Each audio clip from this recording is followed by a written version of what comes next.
Hey guys, welcome back to the channel. This is a story about what if Reading Naruto is the son of Athena. Before I start, please support for more amazing content and do consider subscribing to my channel and share this video with your friends. This is written by ENGINEER forever and link in description and support writer. Let's start the video. Reading. Sound of Madness. So, what now? Percy asked since the Apollo Naruto book was missing due to Apollo trying to peek ahead. It wasn't my fault. The sun god huffed, stupid fates. Oh yes, because it is clearly their fault, Artemis rolled her eyes. It is. The book hit Percy on the head. Ow. Annabeth picked it up as Percy rubbed his head and read the title, Sound of Madness. Uncertainly in her voice. The delightful twinkle entered Mr. T's eyes at the title. All the gods looked at him. Oh no, Athena said. Oh yes. Ares grinned, so it's D's turn. Well, I wouldn't be opposed to it. The god of wine gestured. Mother help us. Zeus said under his breath he had a bad feeling about this. Who's reading? Frank asked. Nicholas will. Dionysus pointed to Nico. Oh, joy. The son of Hades said dryly and took the book from Annabeth. The brown liquid set in his dull white mug shook lightly from the vibration his leg caused as his ADHD acted up. To settle it, he picked the mug up and took a sip. It was warm, very warm. Not too hot nor too cold. In Goldilocks terms, it was just right. I hear that, Annabeth said, loving a nice cup of hot coffee. Mr. Uzumaki.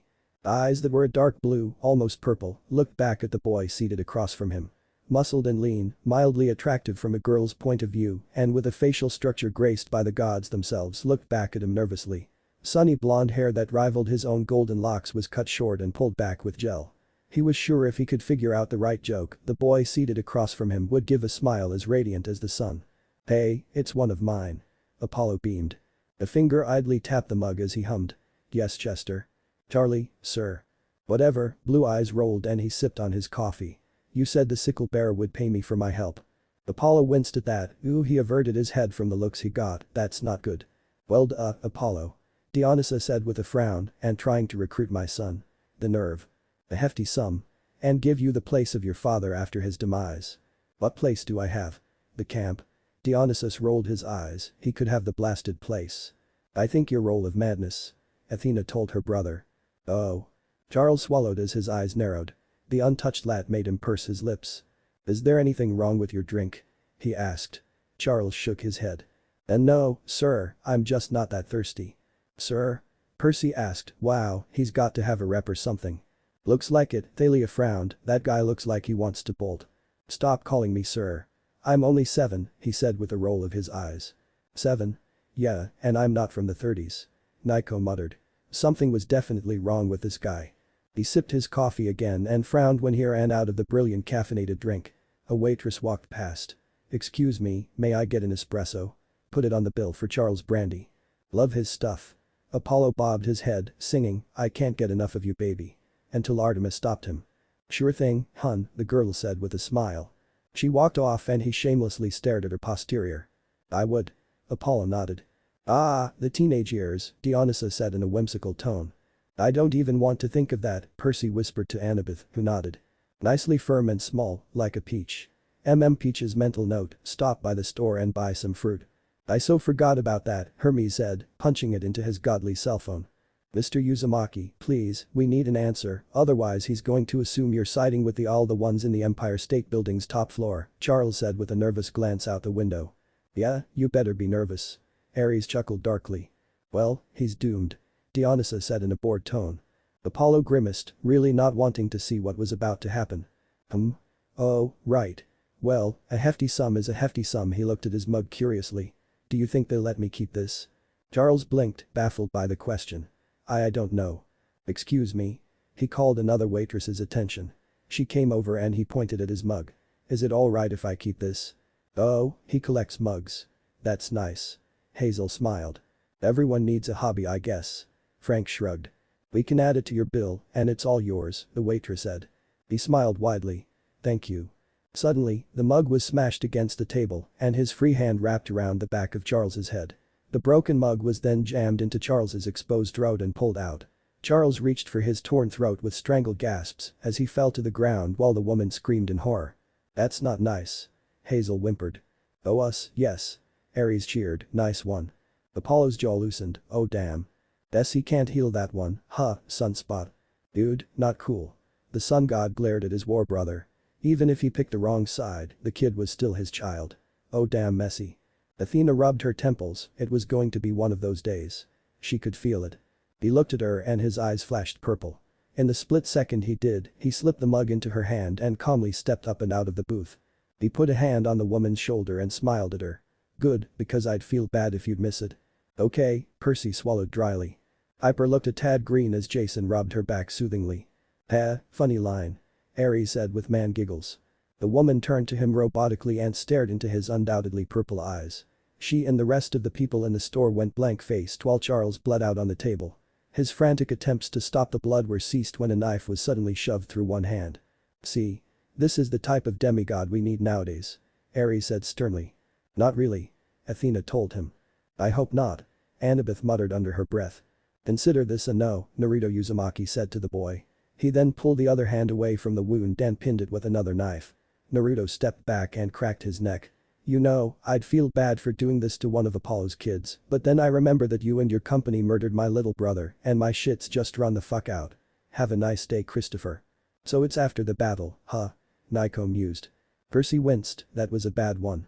Dionysus's frown was visible as his eyes were swirling purple pools. Naruto fixed his brown trench coat and walked out into the sidewalk of New York. Another scream came from the diner and was quickly followed by others. Naruto let a smirk cross his face as he slipped his hands into his pockets. Must have used the mist. Annabeth commented uneasily. Unsure how that application of the mist felt. So it's begun. Naruto's smirk grew into a crazed wide grin and his eyes flashed purple. I think it's time to go back to camp. With that, he raised a hand with a drachma in his grasp. Ladies. I need a ride. Worst ride ever. Percy deadpanned. It sounds fun, Leo pointed out. It's not. Annabeth assured him with a grimace. The ride was like a roller coaster, as was the norm, and the conversation was baffling just how Naruto liked it. The Grey sisters were riots, in his own opinion, and efficient in their work. Not to mention they were faithfully loyal to the Olympians, always a bonus in his line of work. Still wouldn't go near that with a 10-foot pole. Hermes blanched. I thought you liked their ride. Hermes glared at the amused eyes of Athena. Well, I don't. Even by my travel standards they go against the safety regulations in every department. He huffed, he was the god of travel, and even he followed certain rules. However, their tendency to ensure satisfaction in a customer was the cream of the crop. Which is why he had a bright smile on his face despite the fact that the chariot of damnation had tumbled over at least 7 times once it got to the base of Half-Blood Hill. Naruto walked out of the car without a scratch and merely fixed his jacket. He turned and gave the women a thumbs up. Thanks for the ride, girls. Let's do it again sometime. The car revved and sped off without another word. Naruto pouted slightly. I just wanted to drive a little, is that so wrong? He really is D's. Apollo shook his head. Never really got a ride from them, Jason stated. Dude, no, trust me. Percy told him. Okay. With a sigh, he walked up the hill and stopped next to the small dragon that encircled the tree. Hello creature I've never met before, how are you? The dragon tilted its head and Naruto nodded sagely. Yes, rambunctious monsters like these need to be penned and on display for all the gods to watch, I agree. Hey. The demigods frowned as Dionysus was all smiles. Such a good boy. Without waiting for the dragon to reply, not that it would, Naruto walked down the hill into camp with his hands back in his pockets. He ignored the odd looks and stares he received as he walked by and went right for the big house. He saw a satyr whisper something to a boy with green eyes and dark hair, but paid it no mind. Look, there's Percy. Thalia pointed out. Just need to find Waldo, Reina smirked. Percy rolled his eyes but still had a smile on his face. Instead, Naruto focused on the front door of the big house and suddenly decided to run at it. With a grin on his face, Naruto jumped over the steps and kicked his feet out. He knocked down the door with his dropkick and landed on his feet. Wonderful, now I have to get someone to fix that. Dionysus sighed. Probably my cabin, Leo frowned, he did not fix doors. That was dumb. He threw his arms out and a mad smile crossed his face. Hi Dad.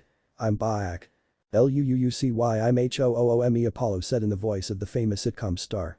The occupants of the big house consisted, at the moment, of a centaur with a white coat and a man that wore a tiger-striped Hawaiian shirt. The man looked up with a smile, small and hidden by his near-purple beard, but nodded at him. The centaur paled to the point that his human skin matched his horse coat in color. By Zeus's beard, no. This just turned 10 times more fun, Dionysus beamed. Forge iron. Annabeth shook her head. Chiron. Naruto vanished and reappeared with his arms wrapped around the centaur's middle. My friend. I missed you. Chiron turned to the amused man with a look of pleading on his face. He mouthed the words help me, but the man merely smirked. Chiron missed you too, Naruto, the man said. Oh, you are evil. Well duh. Dionysus told Hermes with a grin, sipping his Diet Coke. Naruto beamed up at the centaur. Really? Like a hangover, Chiron said. That's funny cause D's a drunk. Ares snickered stupidly. Yes, Athena told him dryly. Naruto's hug tightened in joy as he let out a small squeal of glee. Chiron was forced to give a small grunt. Please, Naruto, release me. Right, the 5-second rule.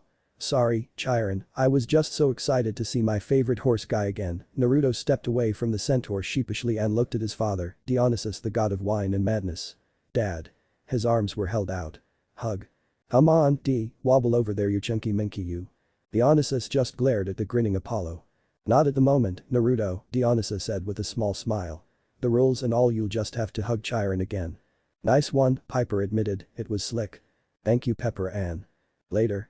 Chiron said quickly before the boy returned his damnable affection on him. Chiron glared at the god, who merely smirked in return, before he looked at the troubled child before him. Naruto, why have you returned? To help with the war, duh. Oh wonderful, Chiron forced a smile. So you'll be staying for a while? Naruto nodded. Yeah huh. And now my cabin isn't empty, isn't that lovely? I know the feeling, Percy nodded. He missed Tyson. Yes I am sorry about Castor, Chiron said to the boy. Naruto's smile dimmed into a frown. I didn't even get to meet him. But Pollux is still there, Dionysus said softly. He gained a smile. I'll introduce you at dinner. We'll have a feast to celebrate your return. Party time, Dionysus sang gleefully. No. Zeus told him. Oh. The wine god pouted. Awesome, a feast to camp. I haven't had one of those since before I was sent to that island. Or was that someone else? Some kid named Lion-O. Wah? Leo blinked in confusion. Meh, it'll come to me, Naruto said with a dismissive wave. He clapped his hands together. But one condition, there has to be a never-ending bowl of raw. No. Naruto deflated and pouted at Dionysus. Aw, come on. No. Chiron added sternly. Naruto crossed his arms and glared at the sky. Stupid punishment, it's not my fault he and his brothers can't control their libido or that Grace was a drunk. What? The Grace children blinked. You still didn't try to save her, Chiron said. Why oh come on. She was drunk. If I saved her, I'd have to go around saving every drunk driver out there. Naruto said. Zeus grimaced at that while Thalia scowled. Jason just looked uneasy. He pointed his thumb at Dionysus. If anyone is to blame, it's Daddy Dearest over there. I'm already being punished by working here, Dionysus said dryly. He couldn't do anything more but add on 20 years to my then 80-year sentence. Hence, why you've been punished as well. Hera glared at her husband, it was hardly their fault. Agreed. Dionysus nodded. Zeus ignored them. Naruto pouted. So not my favorite grandfather. I'm sure he's all torn up about it, Chiron said dryly. He should be. Naruto said with a huff. I mean, he knows me. It was a stupid idea to pick me. Way to be stupid, Zeus. Silence, Hades. It was Chiron's suggestion, Dionysus said with a smirk. The centaur glared at him and knew this was payback for every game he'd ever lost. That's just dirty. Percy frowned, Chiron shouldn't be blamed. It was Thalia's tree all over again with Mr. D getting off scot-free. I guess I could let it slide, Naruto said with a hand on the back of his neck. Chiron. Is everything okay? The voice had Naruto turn with an exaggerated yell and throw the nearest thing he could grab, i.e., a card from the table. Dionysus and Chiron were gathered around. The card flew and left a shallow paper cut in the cheek of the poor dark-haired boy that had entered the big house. Ow. Hey. Percy shouted. He was just giving you his calling card. Leo snickered. Percy glared at him, not cool. He said. Oh, it's just Peter, Dionysus said with a disinterested grunt. Like Peter Parker? Naruto asked excitedly. I wouldn't mind that. Percy said, rubbing his chin. The outfit did have blue in it. No. Annabeth told him. Well, with the number of girls he attracts. Thalia trailed off with a grin. Annabeth just glared at her friend. Percy was hers. Plus, Spider-Man was gross. He turned and smiled at the boy. Welcome to the big house, Spider-Man. I recommend you stay away from cabin 7, they got issues with spiders, or was it cabin 5?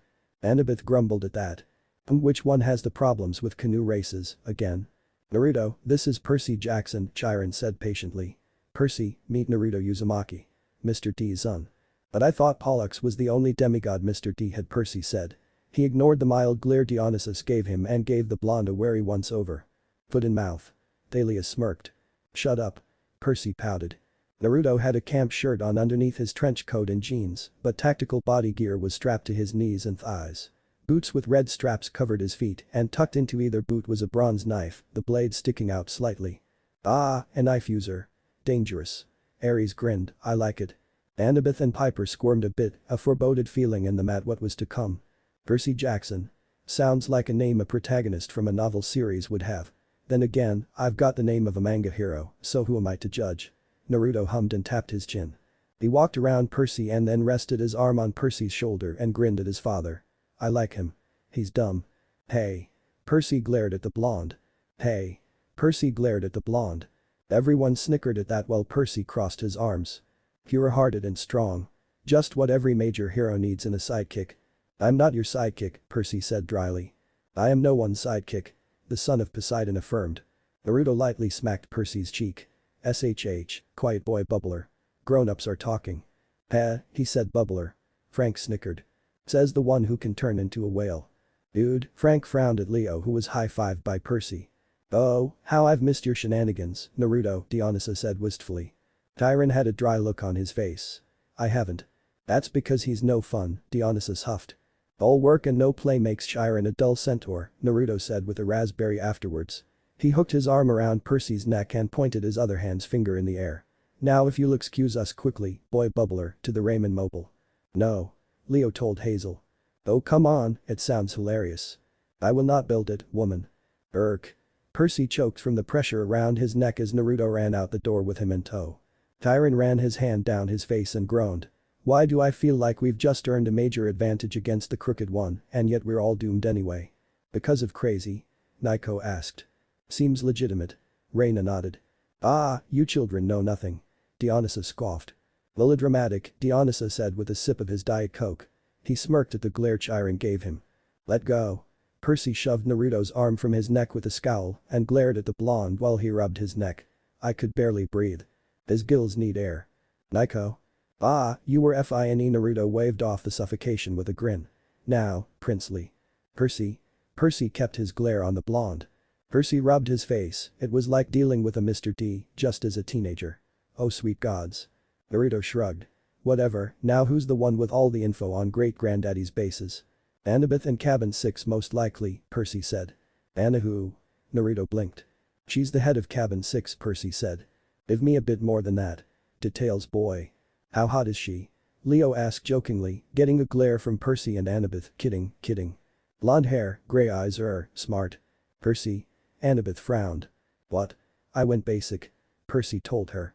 Wow, and I thought I was bad at descriptions, Naruto said with a laugh, while Percy flushed lightly. He slapped Percy hard on the back. I'm kidding, boy bubbler, I know who Alexandra is. Annabeth the blonde pouted. Annabeth. Percy sternly corrected as he righted himself. He was trapped once more, thankfully, the grip much looser, and dragged towards Cabin 6.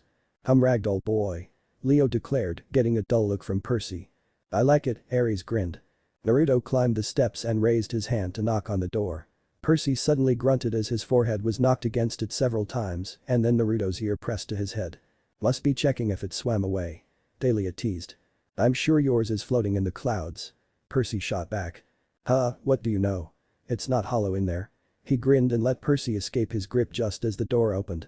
Percy, you alright, you look like Naruto. Annabeth's tanned skin suddenly paled as Naruto's smile widened. Oh gods I know him, the blonde daughter of wisdom gulped. Aragon. He said joyfully with arms extended. It's been so long. Decades, even.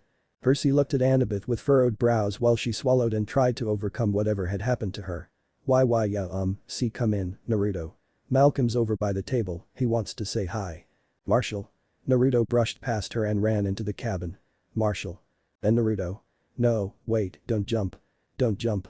Sacrifices had to be made. Annabeth said in an eerily calm tone. That's scary. Piper told her bluntly. Annabeth didn't take offense. There was a crash and Annabeth grabbed Percy's wrist before she pulled him away from Cabin 6. Once they got a good distance away and secluded from immediate sight out of the front door of her cabin, Annabeth glared daggers at Percy. You done goofed dude. Leo whistled. You took him to my cabin. She hissed. Not like I had a choice. Percy returned with a scowl and rubbed his neck. Who is he anyway? I know he's Mr. D's son, but I thought Pollux and Castor were the only ones? Annabeth asked. Percy nodded and she sighed. Normally, demigods stick together, but Naruto's different. No duh. Hey, Dionysus glared at Percy, that was his thing. Shut it, seaweed brain, Annabeth frowned at him. He's dangerous. Not intentionally, but he has mental problems. Nobody knows why, but we're pretty sure it's because his father is the god of madness. Oh yes, it's always my fault. Dionysus scoffed, so not fair. You demigods never take responsibility for your own actions. So he's crazy. Crazy and insane, while similar, aren't the same. By all rights, Naruto's actually really smart. Scary smart. He's just too far gone to put it to any good use in the mortal world, Annabeth said. We have to keep him in a pen. Ares grinned as Dionysus shot him a dirty glare. So, what's he do for demigods? Percy asked. Annabeth swallowed. Some demigods don't turn out like heroes, Percy. Some take advantage of their abilities. The gods grimaced at that while averting their eyes as their children gave them some looks. A lot of Ares' kids and even a couple of Athena's end up as criminals. Hermes's are expected to, but they stick with break-in and house thievery usually. Anyway, they go bad. Like really, really bad. Athena looked ruffled at that. So stereotyping. Hermes frowned. Meh, Ares just shrugged. How bad? Jack the Ripper was a son of Athena. Way to go, Athena. Shut up, Ares. The wisdom goddess sneered. Annabeth looked uncomfortable with that thrown in her face. Now you know how we feel. Nico and Hazel said blandly. Percy, for all of his lack of knowledge on certain things, knew that name and what it meant. He shivered. Okay, and what's that got to do with Naruto? The few demigods who could end up potentially like that are chosen to take out the ones that do, Annabeth said. Naruto is one of them. He who hunts the monsters must be a monster himself. Apollo said poetically. Twistedly dark, Jason frowned. Remember Bryce? Reina told him. The son of Jupiter shivered, good point. Who? Nico asked. Someone you don't want to know. Percy's eyes went wide. He kills demigods. Only the ones that the gods send him after, Annabeth said. She wrapped her arms around her legs. He's not a traditional hero, but he's still a hero. The anti-hero. Apollo stated. Even if I don't fully agree with it, it's better than the alternative. Alternative? Annabeth gave Percy a look. Naruto joins Chronos. And I just shivered, violently. Hazel shuddered. Yeah, that's bad. Percy didn't know what Naruto was capable of, but so far he's shown to be very unpredictable, and even Grover warned him to watch out. Anything else you know about him? Don't make him mad, Annabeth said. Percy arched a brow and she glared at him. I mean it, Percy. And definitely don't disrespect Mr. D while he's here. He'll cut your tongue off. I like him even more. Ares smiled. That's extreme, alright. Thalia frowned. Hard to believe there are demigods like that, Percy admitted. He was glad he didn't run into one like that. Luke at least redeemed himself in the end. What? Percy's eyes went wide. He did it before, Annabeth said quietly. She closed her eyes and shuddered. It was Chiron's last straw. He had to petition the gods to keep the demigods like Naruto out of camp for our sake. Wise move. Athena nodded. Can't have anyone killing more prostitutes after all. Athena just glared at her war sibling. But with the war. It's probably better that we're here. The two looked up and yelped in shock when Naruto dangled down next to them. He hung down by his feet on a branch and looked between the two with an uncharacteristic frown on his face. Gossiping behind my back. Not very nice, Angela. Someone's in trouble. Piper muttered. Annabeth gulped a bit. Sorry Naruto, what brought you back to camp? Annabeth asked shakily. Naruto shrugged and dropped to sit next to them. Some little turdbikit son of Apollo tried to get me to join great-granddaddy. He, turdbikit. Ares snickered. Apollo grunted at that, looking upset. What happened to him? Percy asked. Naruto's smile returned as he looked at Percy. Ripped out his throat with a broken mug. Percy paled and looked at Annabeth, who wouldn't meet his eyes, and looked away from Naruto with discomfort written on her face.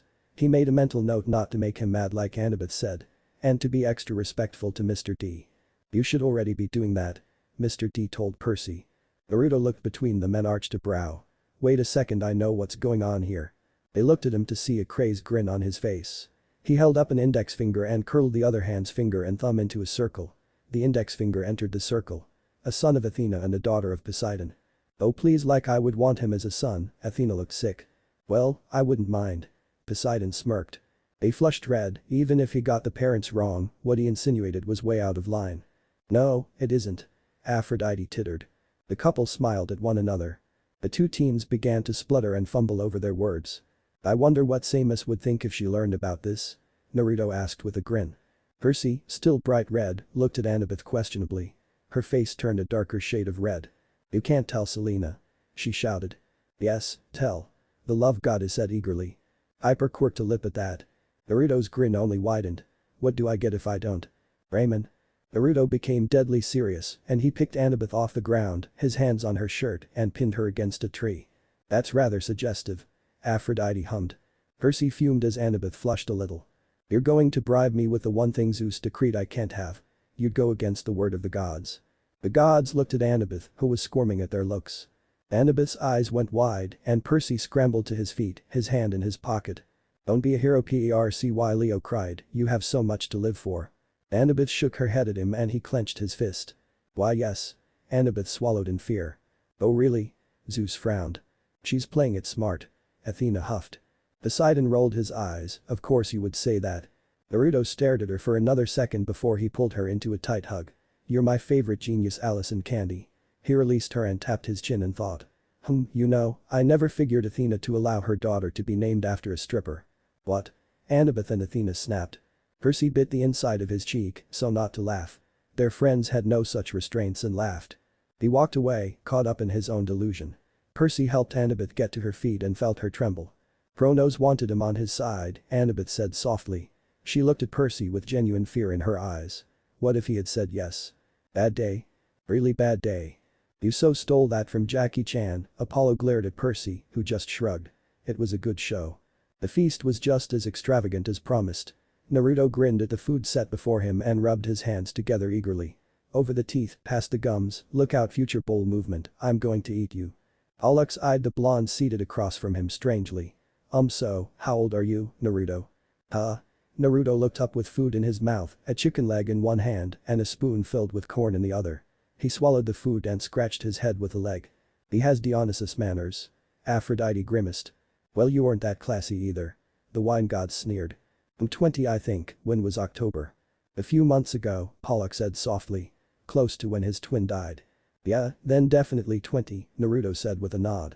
He took a bite of his chicken. So how's life at camp for you been generally? Pretty good, Pollux said. He poked at his food with a fork. Meeting Mr. D. Dad. Naruto corrected around a bite of food.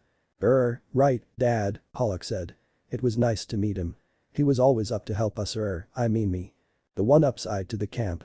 Dionysus mused, a somber look on his face as he fiddled with his Diet Coke can. Naruto finished off his chicken and let the bone drop to his plate. He dusted his hands off and then looked at Pollux. What was he like? Caster? Pastor? Pollux smiled lightly. He always wanted to mingle, party, he was a nice guy to the end. Died because he tried to talk two other demigods down. Should have just made them crazy. Ares said. Dionysus eyed, I agree. Naruto frowned. He set down his utensils and gave a serious look to his brother. Listen, Pol, I've put down a lot of demigods. I mean, a lot of demigods. You'd be surprised how many actually go bad around age 15. There was this one, son of Aphrodite, a real piece of scum. Had that charm to Octhinji, used it to rape underage girls with consent. Hyper turned ash-wide at that while Artemis and Thalia glowered. Wonderful children, Aphrodite. The huntress snarled. Aphrodite looked the other way, well, they all don't turn out to be great. Hahaha, she laughed awkwardly. Mom, that's sick. Piper looked green. That's disgusting. Pollux said with a scowl. Heads turned and he shrunk down from the attention. Yeah, I know, Naruto said. He picked up a biscuit and examined it. I took care of him slowly, painfully, then dealt with his father, a handsome rich guy that was covering it all up with lawyers and money.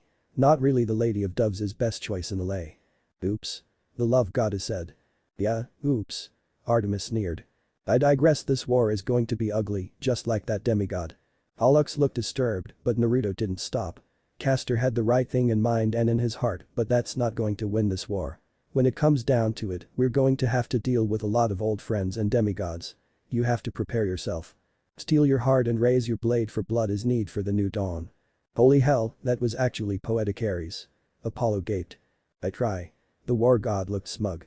Well said, Naruto, Dionysus said from where he sat silently next to Pollux. The boy jumped, having forgotten that his father had taken the seat. Dionysus turned to Pollux with a grim smile. Unfortunately, Naruto brings up a good point. Castor had the right mindset for a hero, foolish though it were. His name will not be tarnished nor forgotten by anyone in this camp as long as I have a say in it. You, Pollux, have a chance to learn from his mistake, to see an enemy when they present themselves to you. Wish words from a former demigod. Athena smirked. Dionysus gagged at the reminder. Pollux had a small frown of understanding on his face and nodded. So, met the Menids, Naruto said after a beat of silence passed. Sucks for him. Leo shuddered. They might actually like him. Piper pointed out. Damn. They would. The Pyro said. Dionysus and Pollux turned to Naruto with intrigue while he picks at an ear of corn. Yeah, Babette is hot but crazy. She keeps flirting with me, trying to become the Harley to my Joker. I could see that, Piper shuddered. I don't mind, but I'm no one's tooler except for the big guys even if he is a dirty no-good Raymond Forbitter. The sky boomed and Naruto just stuck his tongue out. Wasn't my fault. Naruto, don't bother, Dionysus said with a chuckle. He examined his can of Diet Coke intimately with a forlorn sigh. I've been saying that for decades, the nymph seduced me purposefully. Called out to me. Lies. Apollo declared. HMPH. She did. And that's my story. Just like Clinton didn't sleep with that woman. Aphrodite tittered. Oh, he did alright. Hera scowled. Well, I know that, Naruto rolled his eyes and crossed his arms. I've heard the story like 70 times already, Dad. I'm sure you have, Dionysus said with a small smile. He turned to Pollux. Have I told you how I met your mother? Mom had said you met her at a bar, Pollux said. Zeus glared at Dionysus. I didn't drink anything. The god informed. He did look though. Bar tricks were wonderful things. Dionysus huffed. A bar. We were at Oktoberfest. The biggest night of drinking, one of the few things I adore about Germany. Amen. The younger gods nodded. I can think of a lot of things I like about Germany, Naruto said with a grin. He looked at his mug and at the coffee in it. Barmaids, sauerkraut, lagers. I thought you were 20. Pollux asked. Naruto blinked.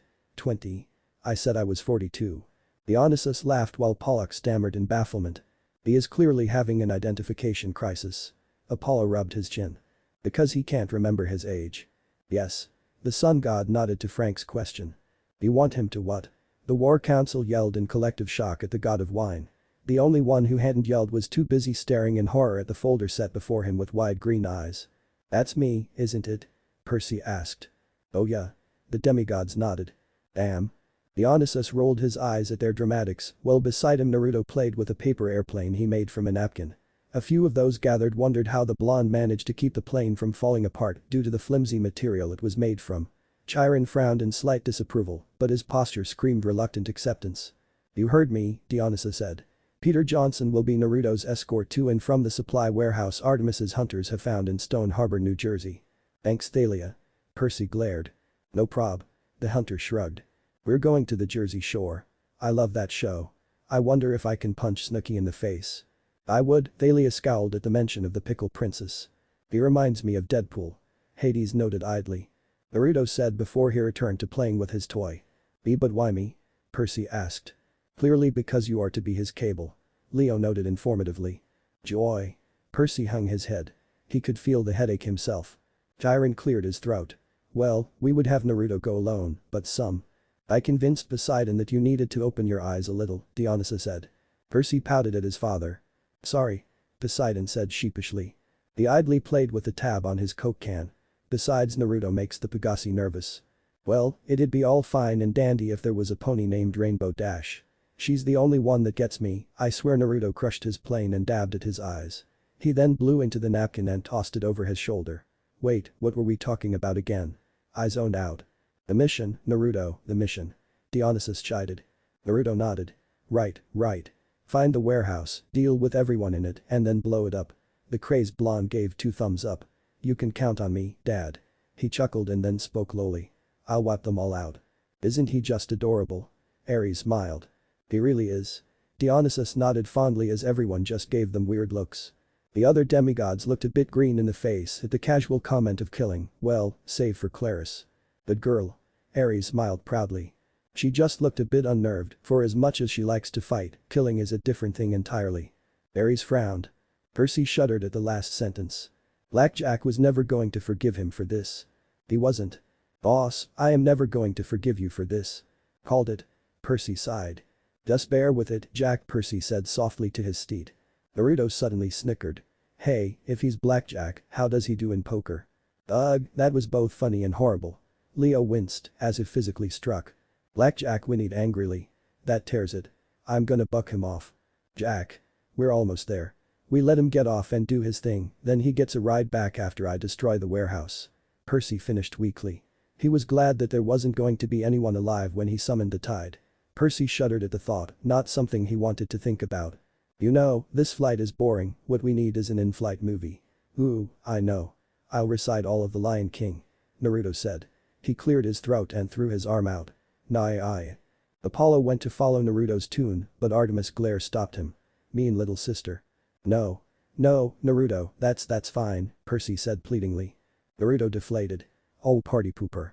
Well, I was going to save you a demigod for your first time. I remember popping my kill cherry. Ares said fondly, it was glorious and messy. I'm sure it was. Hera said weakly. Ugh, where did she go wrong? But now it's just not going to happen. He gave Percy a raspberry and huffed. Percy turned to look at the blonde with exasperation. Seriously, where did you come from? Simply biology, Percy. Apollo informed, you see, when a god and a mortal get all hot and bothered ow. The sun god winced when Hestia started to pull his ear. Silence, now. Yes, Aunt Hestia. Origin story time. Yee. Naruto grabbed a screen and pulled it so that a smaller and animated version of himself and a retweeted woman were in a hospital room. Ever since I can remember, I've been a fighter. But when I was a baby the screen flipped like a comic book panels to show stereotypical ninjas burst in the room and baby Naruto whipped out 2 katana from his diaper. Now Herc the jerk has nothing on that. Forget strangling snakes. Ares grinned. Naruto teared up slightly and covered his eyes with his arms. Ninjas stole my mama. Damn you ninjas. Leo waved his fist in the air. Always the ninjas. Percy shook his head. You know, you were there. Lazy butthole. How am I in your origin story when we just met? Percy asked dryly. That does beg the question. Annabeth nodded. Don't question greatness. More like lunacy. Piper stated dryly. Yep. Jason nodded. How about sanity, can I question that? Blackjack asked disdainfully. Jack, knock it off, Percy said to the Pegasus. He looked back at Naruto. So, what happened next? The blonde shrugged. Don't remember much, but it was like some secret underground training from my sensei. He then dumped me in a vat that had a large white X on it. And that's how I lost my hamster Willy. I think it was better off, Hazel said honestly. Big time. Frank agreed. This is going to be a long flight, isn't it? We could dump him. Jack. I'm just saying. Naruto laughed and smiled at Percy. You're a good listener, I like you. Word of advice, ditch the italics when you're talking to the Pegasus. Hurts my dyslexia. Did he just break the fourth wall? Nico asked cautiously. He really is like Deadpool. Hades smiled, his favorite hero, anti-hero. Percy decided to ignore Naruto's comment for his own sanity. She blows. Naruto exclaimed from where he was perched on a crane with a cardboard paper towel tube held to his eye. That's a warehouse, Percy said from where he and Blackjack stood. Who's talking about the warehouse? I'm talking about the 9 walking down the street in those heels. Naruto grinned and held his other hand out, his finger snapped to attention. Boing. Meh, more of an 8. Apollo said. Nice heels though. Aphrodite mused. How can you think about that when you're going to kill people? Percy asked in disbelief. Naruto just grinned at him. I'm a healthy teenage boy at the ripe age of 14. With a frustrated groan, Percy rubbed his face. Why? Why am I on this mission with you? Why not Pollux? Pollux isn't so good with the unaliving of people, Naruto said nonchalantly as he scanned the warehouse with his telescope. Unaliving? Percy asked in mild surprise. Boo, new word of the day. Ares smiled. Yeah, see, funny thing. I can't really say the K word out loud, it's a weird mental tick, Naruto said with a gesture to his head, which was followed by an insane laugh. I bet that's not the only one. Nico snorted as he continued. But we're going to destroy them, make them disappear, sleep them with the fishes, we'll K-word them. I want to K-word Jackson. Ares sighed blissfully. Knock up. Percy turned green around the gills and lost his lunch as Ares glared at Athena who high-fived Hermes and Apollo, who were giggling like idiots. Percy looked a little green as Naruto cackled softly to himself. Why was I chosen to help you? Because you're the protagonist that everyone loves. That got a few nods from everyone around, except from a few. Especially Uncle Rick, Naruto said as though it were obvious. Percy blinked. Who? What? Naruto didn't look up as he swung the bag from his shoulders to sit in front of him. Who's Uncle Rick? Naruto rolled his eyes. The one that invented you. I was merely borrowed by some loser who had an idea and they made me the son of Dionysus. I am so lost right now. Percy blinked in confusion. I'm there with you. Annabeth nodded, a puzzled look on her face. While my brain hurts. Percy rubbed his head with another groan. Good. Here, hold this. Naruto tossed a red stick to Percy. Percy caught the stick and fumbled with it for a moment before he gasped. Is this dynamite? Yep. How did you get dynamite? Cabin 9. Jason suggested. Meh, we could whip some up. Leo shrugged. I think the better question is how did they get AK-47s? Naruto pointed down at several teens that ran out with said rifles in hand. That's so cheap. Percy glared. War is war, Jackson. Ares cackled. He nodded to Percy and took the dynamite back. You might want to fall back. He looked back at the group with a mad grin on his face and his eyes flashed purple. It's going to get messy. Get your raincoats and goggles, people. Percy suggested. Percy nodded and mounted Blackjack, who quickly took off into the sky. Naruto pulled 2 grenades out of his backpack and pulled out the pins with a grin on his face. He whistled sharply and tossed the explosives at the teens. Beware the pineapples of doom. I could go for a pineapple pizza. Leo rubbed his stomach. Same. Piper smiled at her favorite pizza. The 4 looked up and dove away from the explosives. The grenades bounced once after impact before the flax exploded and shrapnel flew into them. Naruto pulled his knives out of his boots and dove for the ground. Slicey slice time. He cried out with a cackle. That's a nice war cry. Ares rubbed his chin and thought. He landed in a roll and stabbed 2 of the gunmen in their legs. While they screamed, he pulled his knives out and flipped them around in his hands to jam either blade in the sides of his opponent's heads. Then, he finished it with a jerk of his arms, which promptly snapped their necks. That was sickeningly fluid movement. Annabeth confessed. He only knows how to kill. Jason said, he could see it in Naruto's eyes. Scary. Naruto pulled his knives out and cackled maniacally. 2 down. Only a warehouse left to go. Oh, fuck, it's Uzumaki. One of the gunmen shouted. Naruto pouted. Aw man, my secret identity got out. Who told? Spoilers. Leo suggested. Kill him. They aimed and fired their guns at him, which alerted the others nearby. A siren started to go off. Oh, this my jam. Naruto ran forward with his head low and dove into a breakdance windmill that knocked the guns out of the teen's hands. Now he's got some moves. Apollo whistled. He spun out of the windmill and flipped over their heads. Now you see me. His knives burst through the back of their heads with a wet rip and they convulsed for a minute before they died. Naruto sniggered as he pulled the blades out and let the bodies drop. Now you don't. Ta-da. Like magic, twisted demented magic. Hazel frowned. Sure, she was a daughter of Pluto, but this was messy. He's over there. And that's my cue. Naruto grinned and brought his knives up. After all, who am I to say no to a little murder? He settled back into a stance as other gun-toting demigods ran at him. Strike a pose. Ares casually crossed his legs, bouncing in his throne a little. What's wrong? Athena asked him. Nothing. Oh, you sick twisted. Stop judging me. Blackjack landed on a distant warehouse and shifted uncomfortably. I will never unsee any of that. I think I'm gonna be sick, Percy groaned as he slipped from his steed's back. He dropped to his knees and emptied his stomach contents. Wimp. Ares scoffed as Poseidon and Percy glared at him.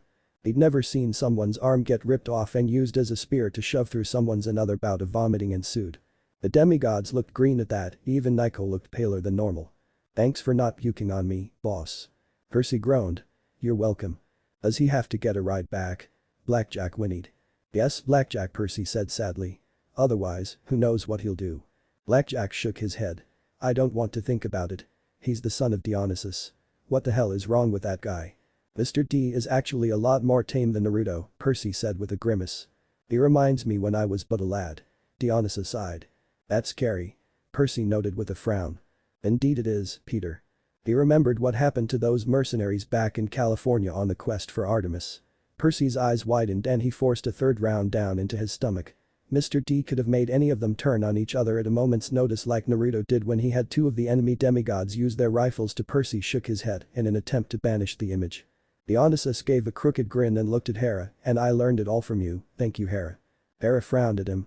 How long do you think it'll take? Blackjack asked as his wings fluttered nervously. Don't run. Don't run. I just want to be your friend. Free hugs? Leo asked. Not funny, Piper shivered. I beg to differ. Percy grimaced when he heard Naruto's laugh in the distance. Hopefully, not too long. Bang. Bang. Bang. Naruto gunned down another group with a rifle he picked up. He pulled the trigger and frowned. Oh, no more bullets. Elmer Fudd. Thalia smiled, she missed those cartoons. Die. Naruto slipped the rifle's barrel into his hands and used the weapon like a bat to crack it against the face of the demigod that ran at him. The demigod fell to the ground with a cry of pain. Naruto cracked his neck and then brought the rifle back up. He slammed it down onto her face and then took it up again. Up and down. Up and down. Up and down. Up and down. Now that's how you make wine. Dionysus said, sipping his Diet Coke. Morbid much? Hermes asked. Nonsense. It's a perfectly acceptable analogy. Splat goes the weasel. Naruto cackled to himself as he tossed a broken and gore-covered gun to the side. He grabbed the bronze sword that lay next to the deceased demigoddess and tested it in his hand. What a lovely sword, well balanced, a good length and… York. The blade that once rested in his hand was now pierced through the chest of another demigod that tried to get the drop on him. Naruto's purple eyes glinted in sadistic glee. Look at that piercing capability, Naruto said with a grin. I now, only 20 drachma. Ares advertised, Ares approved.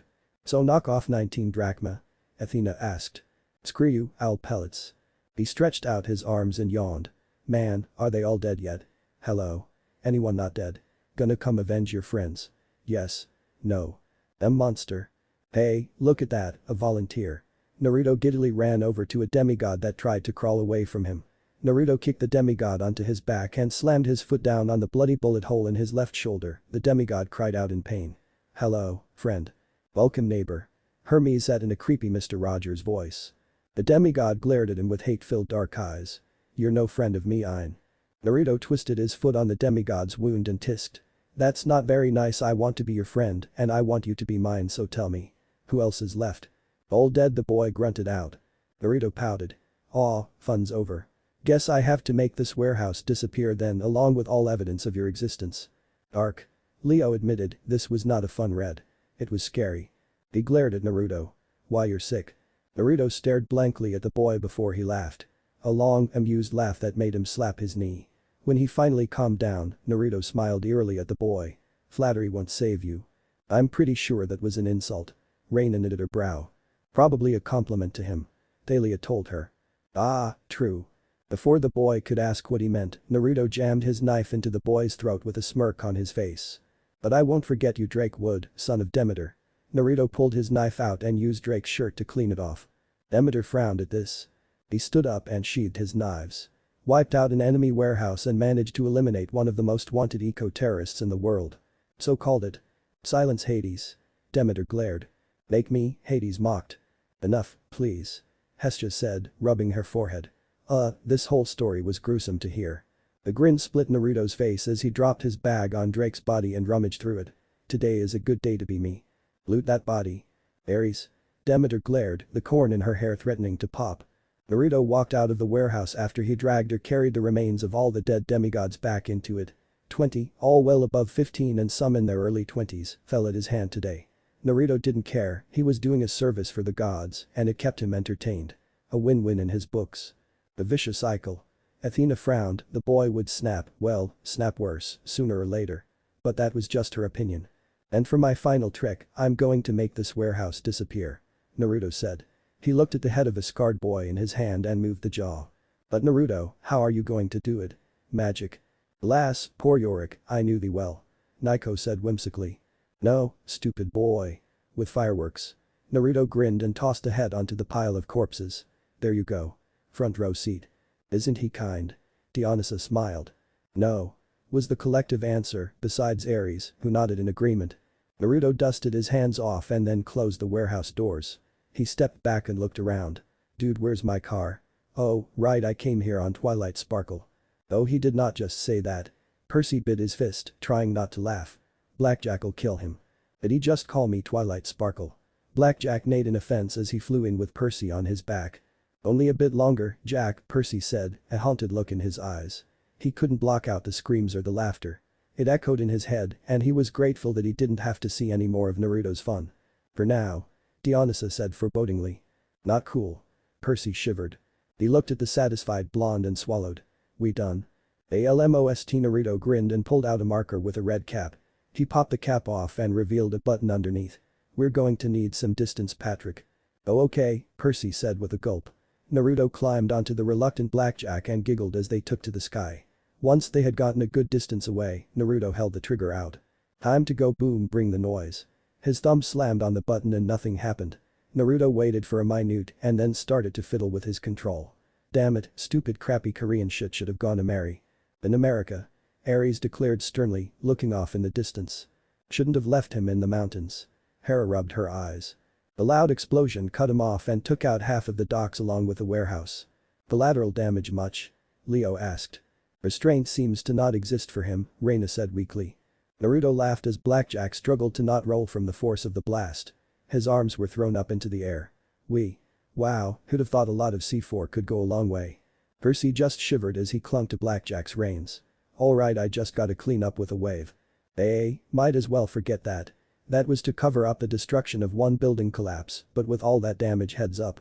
Percy felt something land with a squish in his lap and, against his better judgment, looked down at it.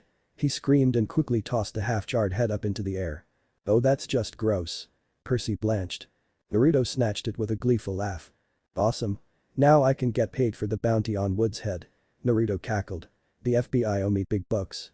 Demeter hang her head at that as Hades snickered at her. Percy trembled and lightly tugged on Blackjack's reins. Take us back to Camp Jack. You got it, boss.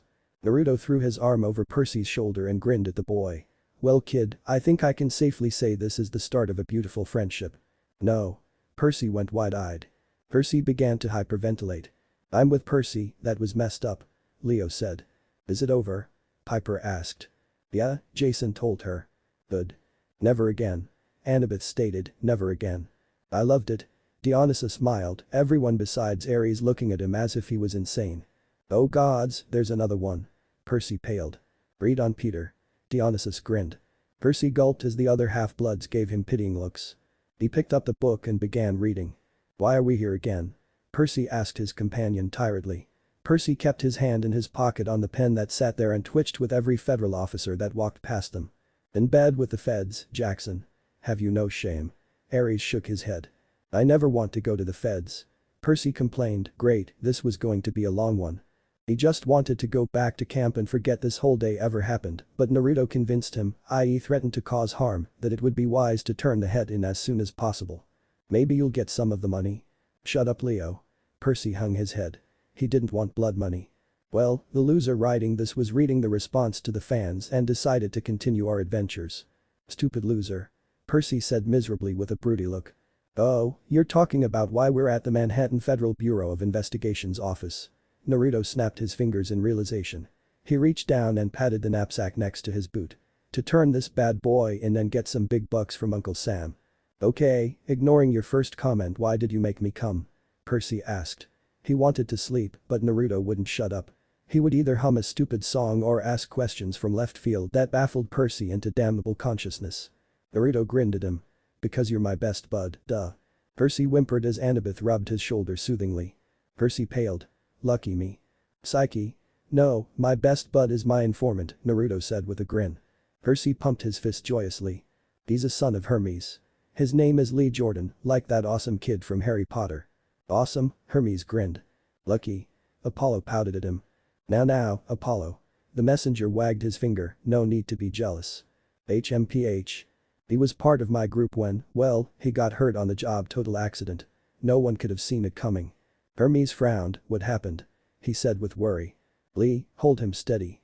Naruto took aim with a rocket launcher at the dark-haired boy who struggled against a beast of a man that was more muscle than he was human. I won't miss if you can keep him from dodging. Lee looked over his shoulder in horror. What? Naruto, no, wait. Yep, total accident. Naruto nodded. He sighed and played with a can of Diet Cherry Coke. It was tragic, he lost 2 legs from an explosion. Awesome. Ares. Hermes glared daggers at him as Apollo wasn't so pouty anymore. I like my legs. Leo rubbed them, never leave me babies. Percy shifted a few inches away from Naruto. The sound of footsteps had both teens look up at the man that approached them. He was a handsome guy, with honey blonde hair and gray eyes. A son of Athena that didn't look that pleased to see them. I'm used to that, Percy rolled his eyes, glancing at Athena, who gave him a mild glare. Of course your kid would be a Fed. Hermes blanched. Of course. Athena smirked. Naruto. He scowled and then looked to Percy. His scowl left and an indifferent look crossed his face. Naruto's friend. Not my friend. I'm not. Don't care, the older demigod said rudely. He looked at Naruto with a frown. Why are you here? Jordan handles all of your jobs now. I got out once he came in. Wise. Athena said dryly. He is still alive, isn't he? Hermes glared at Dionysus, who whistled innocently. Alive, yes. Fully intact. Not so much. Naruto grinned and hopped up to his feet. Relax, Jeff. I'm here on business, not pleasure.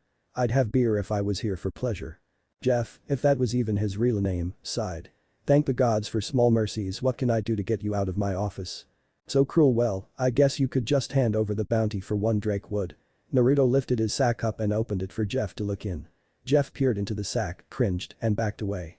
Please deposit the head in the recovery bin. Ares instructed. Demeter scowled at him. Poor bastard, Jeff mumbled. He took the sack and slung it over his shoulder. Stay right here. I'll be back in a bit. Gotta clear all this with the red tape and everything. Naruto gave him a salute and Jeff hurried off. Percy didn't blame him. So that was Annabeth's brother? Percy asked.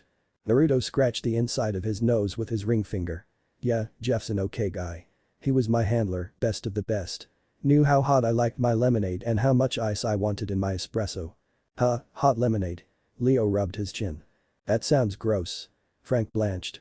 Hey, you gotta try it before knocking it. Smart too, he knew when I was being serious. Unlikely, poorly. If he could understand sarcasm, he'd still have his legs. That's some scary sarcasm. Hazel laughed uneasily. Percy's eyes widened in horror. I thought you said it was an accident. Naruto pulled his finger out of his nose and flicked the discovery off. It was. Ugh, such lack of manners. Hestia scrunched her nose. Dionysus bleached. The younger god snickered as Hestia glared at her nephew. Aha. I'm gonna go check on Blackjack, Percy stammered, already prepared to stand up. Naruto looked at him blankly. Oh, yeah, sure. Go back and tell Dad the mission's done. I'll be back later, maybe tomorrow, just have him IM me. Percy bolted for the door and Naruto blinked. He must be hungry. I always am after a mission. Well, after all that puking Piper trailed off. Some toothpaste is a must. Annabeth insisted. Rots your teeth. Apollo shivered. He loved his shiny teeth. Naruto waited for Jeff to return. As he waited, he turned himself upside down to sit incorrectly on the bench. Then he turned to lounge on the bench and took a nap. Or at least, he tried to. The constant phones ringing were absolutely annoying and made it impossible to fall asleep. Finally, after what felt like forever, Jeff returned with a small briefcase. Naruto sat up and rubbed his hands together. Yes, Naruto took the briefcase and popped it open. He looked it over and then frowned. Hey, I'm missing 200 grand. Last month he was 8 big ones. That sounds like your problem, Naruto, Jeff said. He turned and walked away with his hands in his pockets. Next time, bring in the rest of the body so we don't have to send scans away to a different facility. That's got to be a pain, Hephaestus mused. Oh, and Naruto. Naruto huffed as he closed the briefcase. What, Jeff? Stay the fuck away from me. Such a polite boy, Athena. Dionysus smirked, getting a frown from the war goddess. Naruto made a face at him as he disappeared up the stairs. Humph, after all the things I did for him, jerk. After he put his money in his personal savings account, Naruto searched around Manhattan for a nice sleazy joint to hang out in. Never been to a bar yet. Leo admitted. And you're not. Piper glared at him. Aw. Finally, he found the perfect place called the Rat Den. The only problem was, he couldn't remember his damn age or where he put his damn ID. Wing it, Hermes said. And that's why your kids get in trouble. Dionysus grinned at him. Hermes scoffed at him. Listen kid, no ID, no entry, the bouncer said with a frown. Naruto glared at him. Really, what about that guy that went in before me? He was obviously of age. Bullshit. That white beard and those wrinkles were fake as hell. Master of Disguise, Hermes sang. No, stop. That was a terrible movie. Apollo scowled. Meh, you're so critical. I have to be. I've seen better wrinkles on porn stars. Same, Ares nodded. Aphrodite glared at him, getting the war god to shrug. The bouncer crossed his arms and arched a brow. Beat a kid before I beat you. Naruto's eye twitched. You're telling me I can't have beer? Bad move, mortal. Dionysus sipped his Diet Coke after shaking his head. No ID, no entry. The bouncer cracked his knuckles. Try me kid. Naruto clenched his jaw before he relaxed. Alright, you got me. No ID, but I will get entry. For the record, you shouldn't have crossed me. You really shouldn't. Mr. D sighed. Oh gods, he's going to kill him, Nico rubbed his eyes. Naruto's eyes turned purple and his eyes glared into the bouncer's. The man's stern visage dropped into a blank one and Naruto smirked. He lifted his fingers and snapped them. The blank-faced bouncer turned and walked towards the street. "Oh my gosh." Hazel gasped. Gosh darn it. Not now, Leo." Naruto stepped back and leaned against the wall, his purple eyes glued to the bouncer. "Look both ways," Naruto said softly. The bouncer, like a ragdoll, turned his head to the left and then to the right. "Now listen." Car honks, engines, tires moving all flooded into the bouncer's ears. Naruto grinned. "Cross." The demigods looked at Dionysus as he grinned wickedly at them. "Yeah, I can do that." The demigods gulped. The bouncer's leg lifted and he took a step into the road. Then another. Then another. And just when he was going to take another, Naruto's eyes returned to the dark blue they once were. The bouncer turned and screamed as a car horn blared and brakes were slammed on. The crashes that followed made Naruto chuckle. "That's just twisted." Reina frowned. "I know," Jason frowned, thankful Dakota was never like that. Naruto looked to the door and held his hands out. "Open sesame." He walked forward and pushed the door open. The bartender looked up with a smile. "Hey, welcome to the rat den. Bruce must have given you a hard time." "Yeah, he did. I thought I lost my ID, turns out it was in my back pocket." Naruto laughed and he pulled his wallet out. From the leather cash container, Naruto withdrew a bill with Benjamin Franklin on it. The green bill was put on the counter while Naruto grinned. "Open a tab and use this for my limit tonight." "At least he's somewhat responsible." Zeus commented wearily. "I don't it." Poseidon said dryly. "You got it, Ben," the bartender said with a chuckle. "Something fancy first." "The hardest drink for you to make." Naruto said. He looked around and his eyes landed on a couple of women seated together. He gave them a grin and a wave and then turned back to the bartender. "Got any shot glasses I can borrow?" The bartender followed his gaze and smirked. He grabbed 3 shot glasses and set them on the bar. "Off your tab, Ben." "Whatever, just send my drink over when you can," Naruto said as he grabbed the glasses and went over to the girls' table. "Hello ladies, wanna see something neat? Bar tricks for the win." Dionysus smiled. "More of a fan of Jello shots." Apollo grinned as Artemis glared at him. "Woo." Naruto cheered as he lifted his mug of beer in the air and held another 100 up. Another round for the whole bar. "Party animal, huh?" Percy asked. "It's so going to blow up in his face." Annabeth shook her head. "So negative, like your mother." Mr. D huffed. "I am not negative, I am logical." "So boring?" Hermes asked, getting a stormy glare from the wisdom goddess. The patrons cheered to that while the bartender laughed. Naruto chugged down his beer and then sat back with his arms on the back of his booth's bench, behind 2 lovely ladies that he had enthralled with various bar tricks. "Dude's got moves." Leo whistled. Both had a bottle in their hand and giggled when he smiled at them. "So, really, how old are you girls?" "Consent law and all," Aphrodite giggled. "We're in college," the blonde one on his left Mindy. Cindy. "Meh, whatever said." "That means nothing to me," Naruto said with a chuckle. "Then again, what should I care? I'm 23 and loving life." "With chronic brain damage." Thalia nodded mockingly. The bar patrons cheered again at his rambunctious yell. The brunette girl on his right, Darcy. Sam. Freddie. He should have written their names down, laughed and poked his chest. She, whatever her name was borderline wasted, probably not coherent enough to realize how intimate her hand was getting with his thigh. Artemis blanched, vulgar. "Not really." Aphrodite tittered. "For you, no doubt, harlot." Prude. The love goddess sniffed. "You're just too funny." Brunette snorted with her laugh. "Kind of cute, too," Blonde said. Naruto grinned. "Yeah, I hear that a lot. I also hear voices." Blonde eyed him strangely, but Brunette just laughed again. Oh, Naruto knew which one was his favorite already. He grinned and thought up a way to seal the deal. The bar door burst open and Naruto's grin fell into a scowl. He turned to look and groaned at the sight of a tall blonde with short hair and a bullseye tattoo over his right eye. "That's a fashion statement." Piper blinked. "Bullseye, a whole new meaning." Nico snickered. "Oh, no not you," he tapped the girls on their arms. "Get up." "What?" Blonde asked, a bit haughtily for someone who had gotten 3 free drinks. Naruto glared at her with purple eyes. "Get up and get lost." "He's got these manners too." Hermes rolled his eyes. "Business is business." The wine god said. The blonde left hurriedly, but the brunette left a crinkled piece of paper on his chest before she climbed over him in the most inappropriate way possible. Naruto looked down at the paper and grinned. "Hello future one-night stand." "And Naruto shoots, he scores." Leo whistled, she was a hot tie. She was hot. The tattooed blonde sat down across from him. "I know, right? Not a 9, but still, a real nice milkshake." Naruto put the number in his pocket and sat forward. So what do you want, Leonard? The teen scowled. Lester, dipshit. Get my name right or I'll put another hole through your fucked up brain. I like him, Ares smiled. You would? Athena rolled her eyes. I think he's mine.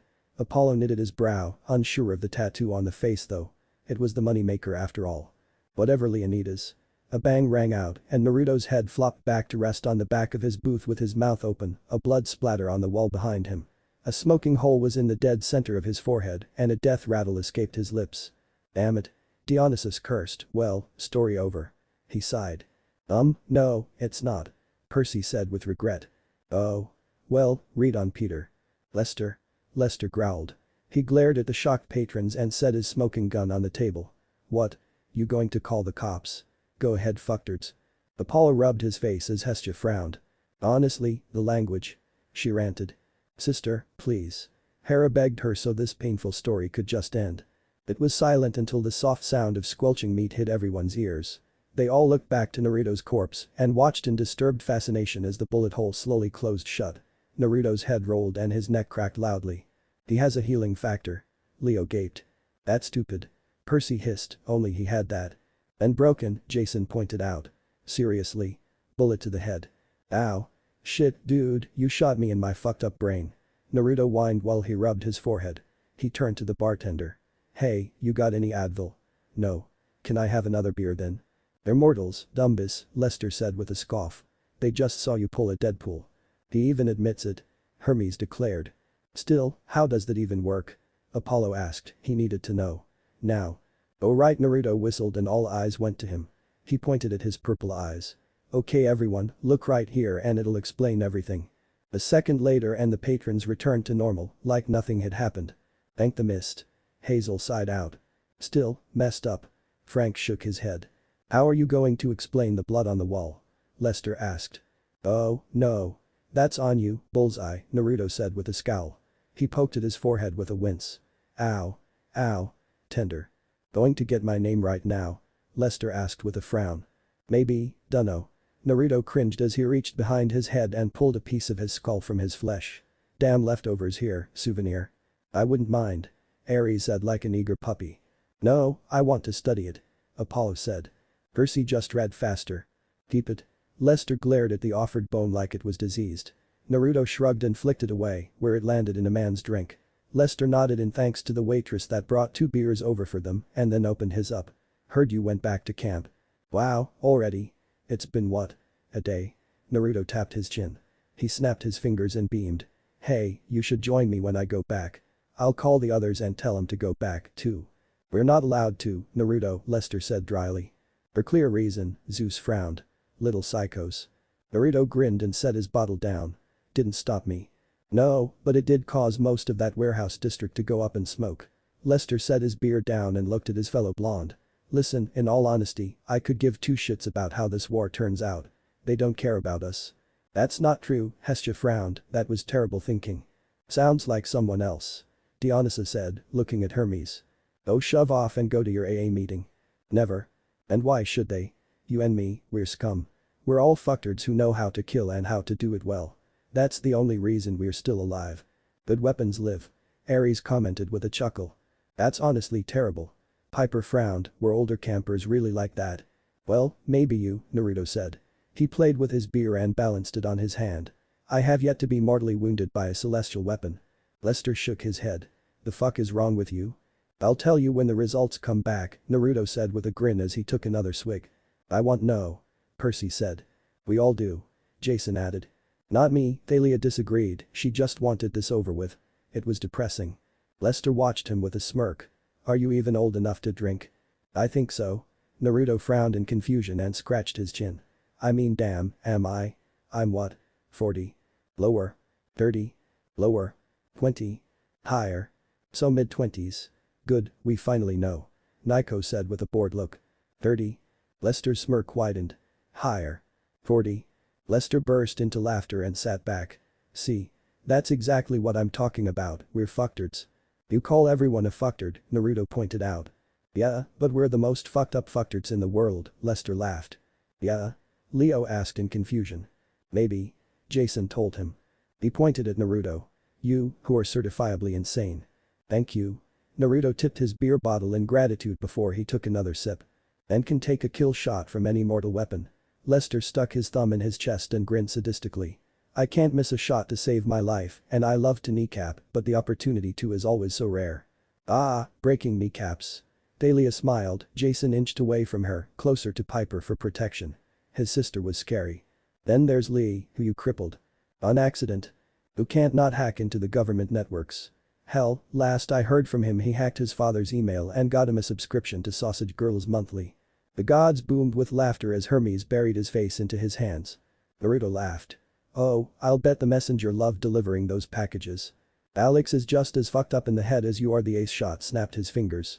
By the way, he's looking for you. Wants to swap a target. Some kid named Nakamura, I dunno. Poor Ethan. Percy muttered. Seriously, he would not want Naruto after him. No way, that's my target. I've been tracking that slippery balance freak down for years. Naruto scowled and grabbed his beer. Stupid Earth 2 bastard. So we have an Earth 2? Annabeth asked. Duh, Apollo grinned. And then there's Tony. Lester smirked as Naruto spewed out his beer and looked around frightfully. She's not here. Ooh, love interest. The Lady of Doves gushed. More like an ex, Mom, Piper pointed out. Sweetie, that's the best kind of drama. The love goddess pointed out. Oh thank Dad. Naruto sighed in relief. He looked down at his arm and saw a red dot slowly climb up it.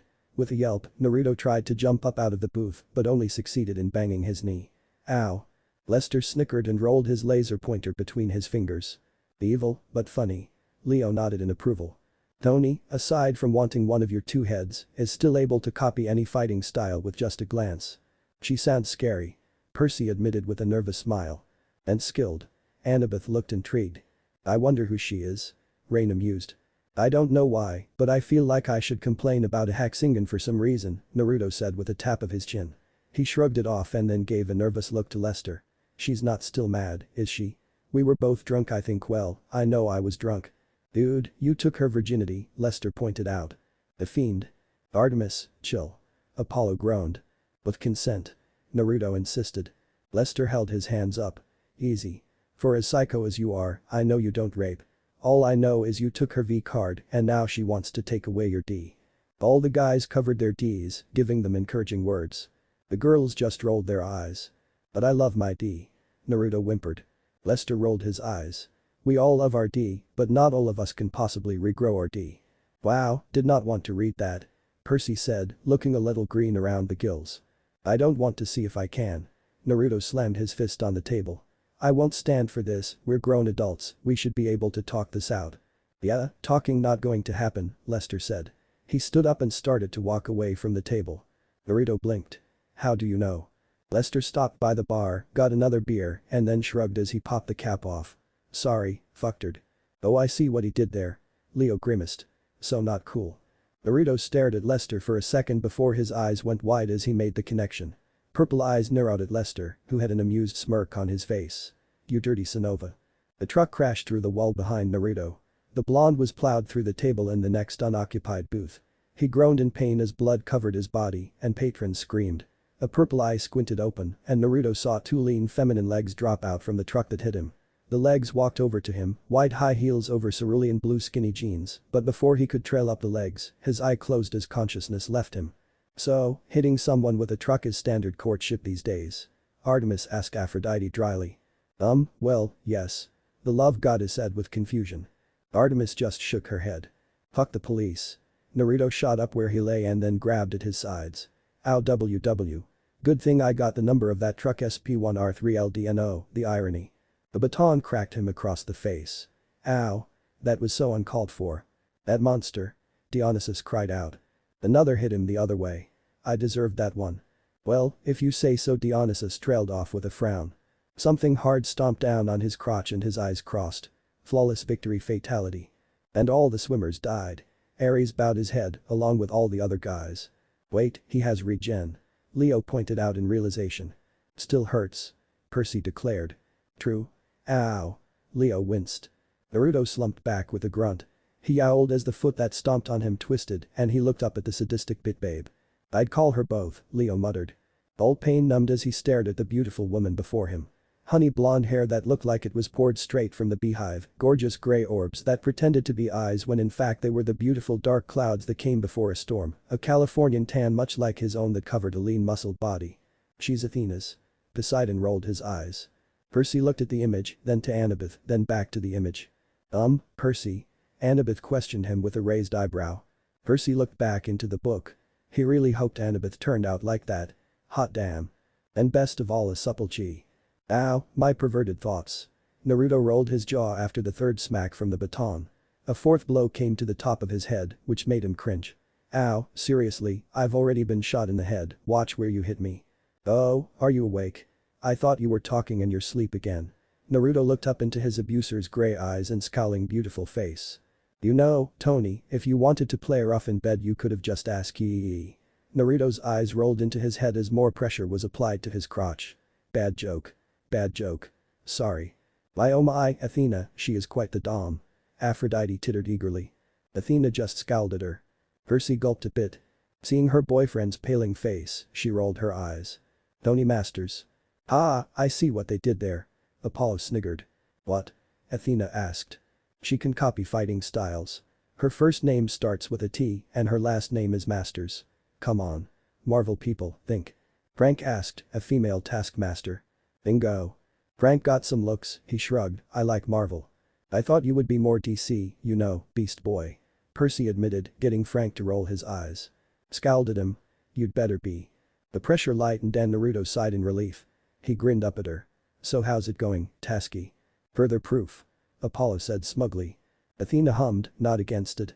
Tori narrowed her eyes and applied pressure again. Why? Naruto asked with a voice that was higher than normal. A baton pressed down on his nose. Stop. Calling. Me. Tasky. Tori jabbed him at each word. She brought the baton back over her shoulder and then cracked him across the face again. Satisfied, Tori stepped back, which made Naruto gasp sharply and slipped her batons into two holsters behind her. She moved some of her hair behind her ear and sighed.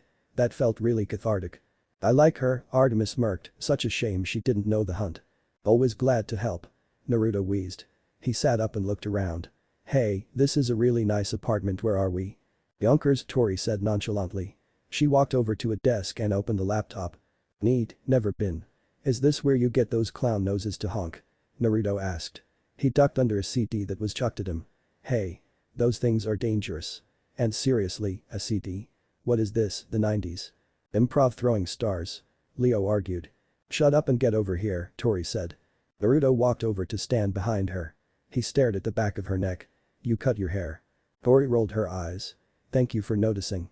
It really shows off your neck, you know what else shows off your neck? Naruto's mouth clicked shut as a hot barrel pressed under his jaw. She's got nice toys. Ares mused.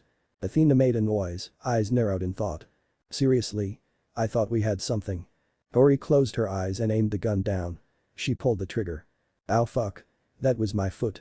Naruto held the wounded foot and hopped around. Annabeth, please never get a gun. Percy begged her. I promise, Percy. The blonde said with an amused smile.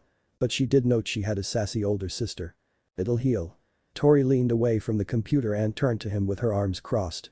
She nodded to the computer screen. Look at this. Naruto hobbled back over to her and, after a mild glare at the girl, looked at the screen. Statistics show the Patriots winning the Super Bowl in 2015. Not that, Tori said with a deep breath. She couldn't kill him. Well, not if you don't try. Ares exclaimed. Tori pointed at a smaller column. That. Naruto's eyes scanned the words, and he grinned. Oh hell the fuck yes. Tori smirked. So you're in? I want a third of the cut, Naruto said. Tori frowned. Not half. You're going to want to extend a hand to Linus, Naruto said. Lester? Did it right, Apollo pouted as Mr. D snickered. Whatever that son of Apollo's name is. He shrugged and smiled at her. By the way, you looked really hot driving that truck. Tori lifted her leg up between his. You know you love it, baby, Naruto wheezed out before he collapsed. Tough love, Annie, you should invest. Thalia grinned. Annabeth smirked, I beat him in enough spars. Do not. Percy pouted as he read. Tori rubbed her face with a grimace. Unfortunately.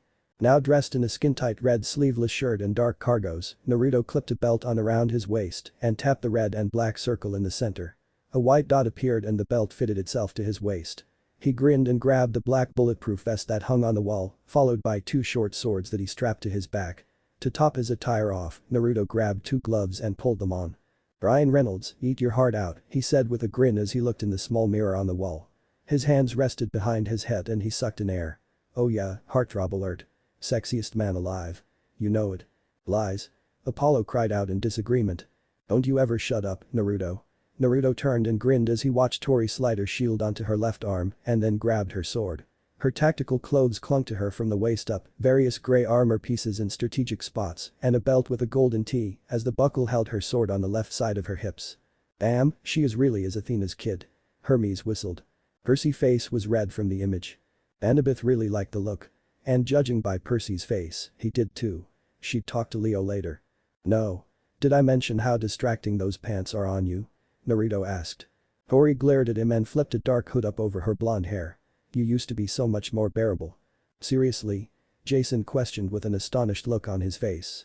Naruto frowned and put his hands over his heart. "Ow. Shot in the heart." He pointed at her with a grin on his face. "And you're to blame. You give love a bad nah." Naruto ducked under a dart. "Hey. Watch it, Arrowhead." "So Deadpool, Taskmaster." Apollo counted off and lit up. "My kid's Hawkeye. My fav archer, woo. That's pretty cool." Frank whistled at the connection. "Shut up then, moron," Lester said as he adjusted his quiver around his tactical gear. He grabbed a sniper rifle from the wall and a clip he just loaded, with the clip being slammed into the gun. "I'm surprised you decided to wear dark colors instead of bright orange this time. It was one time, and we were in foliage. I thought it would work. It works for tigers." Naruto scowled at the smirking blondes. "Orange is not his friend this time around," Piper snickered. "Poor Naruto." Jason smirked. "Tigers also have black stripes, Naruto," Tori said. Naruto rolled his eyes and grabbed a black mask with red domino circles on it. Nico palms his face, he even has a mask. "He should have gone for a red mask, it helps hides the blood." Hades pointed out. "Whatever. Just be sure to be in the right place at the right time." But that said, Naruto turned and kicked the doors behind him open. The back of a 16-wheeler suddenly flying open startled a lot of people on the highway that morning. Go figure. Naruto jumped out and ducked into a roll to the side of the highway. Once Naruto stopped and got to his feet, he ran for a good 10 minutes and then sat down on the edge of the overpass. He pressed the side of his ear. "This is Snake." Leo hissed lowly. "Ugh," Apollo grumbled. "I'm in position." It was silent for a moment before Tori's voice came through. "Roger that. We'll be ready in 5. Stay cool, Tasky. I'm so going to gut you for that stupid nickname." Naruto grinned. "No, you're not. You love me too much, wise girl." "Hey. Copyright." Percy complained. "It's universal for Athena's girls." Hermes sniggered into his hand. Annabeth pouted at that. Epically. Naruto lowered his hand from his ear and blinked. For some reason I wish I had some blue chocolate chip cookies made by Ms. Jackson." "How does he know my mom? Or my blue cookies?" Percy panicked. "You doomed." Leo whistled. Percy glared at Naruto's image before continuing. With a shrug, he reached into a back pouch and pulled out a small portable Hello Kitty radio with the name McLean on it. "Hey." Piper cried out with a gasp. The box of crayons with a crude Leo V scribbled across it. "So that's what happened to those." Leo frowned. "And a notebook that cost him a new lettler from the gas station they stopped at. I get the feeling I'll be here a while." "Hit it, Stefani." "NANAS." Apollo was about to sing, but the look Artemis gave him make him zip his lips. Naruto's watch started to beep and he looked at it. Oh. Showtime. Naruto got to his feet and knocked his radio along with his crayons over the edge. Whoops, oh well, they weren't that important anyway. Hyper and Leo fumed at that. Literally in Leo's case. Naruto held his arms out in front of him and took a breath before he pulled them to his side and took a calm step forward. Then, he plummeted to the ground. Naruto smashed through the sunroof of a black Chrysler SUV into the back seat. Everyone held up scores 7 to 10. Piper and Leo gave him a 2 though. "Hola, amigos." Naruto said to the 4 men in tactical gear in very bad Spanish. "Me llama el jacuzzi remolinos." While the 4 were baffled, Naruto turned to the man on his right and in dramatic English, said, "There's no easy way to say this, I'm pregnant, Trevor. And Jackson's the father." "Aries?" Poseidon glared as Percy wanted to die right then and there as everyone laughed at that. Annabeth though gained a dangerous look in her eyes. He then drove his elbow into the face of the other man on his left. The 2 men in the back began to struggle with him until Naruto knocked one man out with a mighty blow to the face. Oh, and the head smashing through the window probably helped too. "Should have gone for bulletproof glass," Leo suggested. The other man was elbowed once again and Naruto unbuckled his seatbelt. Naruto waved farewell to his new amigo and then used both feet to kick him out the door. The man was run over and died promptly. Roadkill, Naiko shook his head, it was always a messy way to go. See, that's why you always keep the child safety locks activated, Naruto chided with a waggled finger to the driver. The man in the passenger seat pulled out a handgun and took aim.